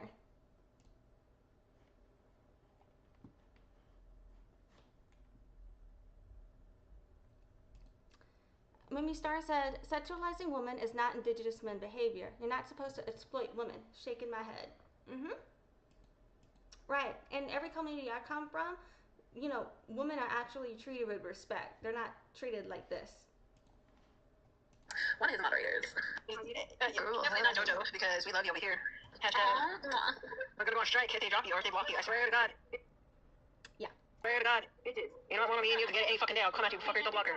Pretendians, you're so sweet. What up, Cyber Cheese? They're not right now. Where's the minute? They're hiding from Elf. To bring some men up here. Just curious, who are they referring to Moldy Cheese, if not Cyber Cheese, a teenager? And another thing, something really doesn't sit right with me about a group of people calling the only black woman on the panel either Moldy Cheese or referring to her as Caramel. Does not sit right with me. They also called her dollar store cheese. And if I'm not mistaken, Mono also referred to her, I think that's it, that's all I've got here. The Mono also referred to her in the live stream as his baby, if I'm not mistaken. And I think that I did not call that out in the moment because part of while the live stream was playing, my person came in and was speaking to me and I wasn't able to call that out in the moment. But yes, if I remember correctly, he was calling Mono in this live stream, just to recap here, he had been calling her, calling Cyber Cheese his Caramel Queen, as well as calling Cyber Cheese his Caramel, as well as he called Cyber Cheese his baby at one point in the live stream, if I heard that correctly. And he knows that Cyber Cheese is a 19-year-old woman that he's talking to this way. And I feel that he is fetishizing and sexualizing her skin color as well whenever he's referencing her caramel skin twice in this live stream. But at the same time, he's allowing other women to call her Moldy Cheese and Dollar Store Cheese. She's the only black teenager on this panel being called Caramel, Caramel Queen, Baby, Moldy Cheese, Dollar Store Cheese. I do not feel that any of that is respectful. I do not feel any of that is supportive of supporting women, backing women. I do not feel that is a safe space for women. So in this live stream, just to recap here, we have gone over a lot. So first of all, we went over the fact of my genealogy. We went over my proof of lineage claim. The reason being is because Mono keeps claiming that I'm a pretendian. So I proved that I am not. We've also done a reaction to the toxic TikTok Unveiled live stream, the original Don Chuy live stream of how this whole debacle blew apart. I also showed you the comments I left directly to Don Chuy and one of his supporters. We also looked at my posts on TikTok about this situation. We also looked at the screenshots that I have. Not all of the screenshots I have, but some of them. about this situation regarding everything. Regarding how Mono removed me from his group just for telling him not to talk to teenagers, telling me that was an attack on him. But it is true that he has been talking to teenagers. We proved that with this statement from one of the teenagers in Don Chuy's live stream. And then in his own lives, he is having the teenager in the panel. And we watched those live streams as well, where I show you that that this teenager is in the panel. So we did go over that. We've proven that. We have discussed how he is problematic. Alrighty. So, this live stream here, I still 100% believe that even if Don Chuy had good intentions, which I cannot speak to, that the impact of his live stream was extremely harmful to if there was going to be a case, if there is a case for Tiana, he fucked that up royally. I do believe that Mono has also antagonized the teenager. I do believe that Mono is mistreating Indigenous women. I believe that Mono is preying on teenagers who are vulnerable, looking for attention. So yeah, that's just my opinion. I do believe that Mono needs to stop discrediting Indigenous people, and he needs to put up proof of his lineage or shut the fuck up and never fucking mention mine again. Okay? Got it? Alrighty. So, thank you so much for joining me today. I really appreciate you guys. I have linked in the description of this video information about my tribes. I hope you guys please go watch the Tsenacommacah Algonquian Oral History videos. Like literally, if someone is unhappy with me because I'm a descendian, I would love to discuss with you how I can move in a way that is less problematic in society. But if you want to call me a pretendian, I'm not one. So suck my fucking dick. Okie dokie? Alrighty. Now, thank you for your time. I appreciate you. And I really hope that in the future we can create a society that does not normalize preying on teenagers. Okie dokie? Alrighty. Thank you for your time and have a great night. Bye. Thanks for watching. Join the loyalty program at noladevchild.com/loyalty and check in during live streams to get points for rewards.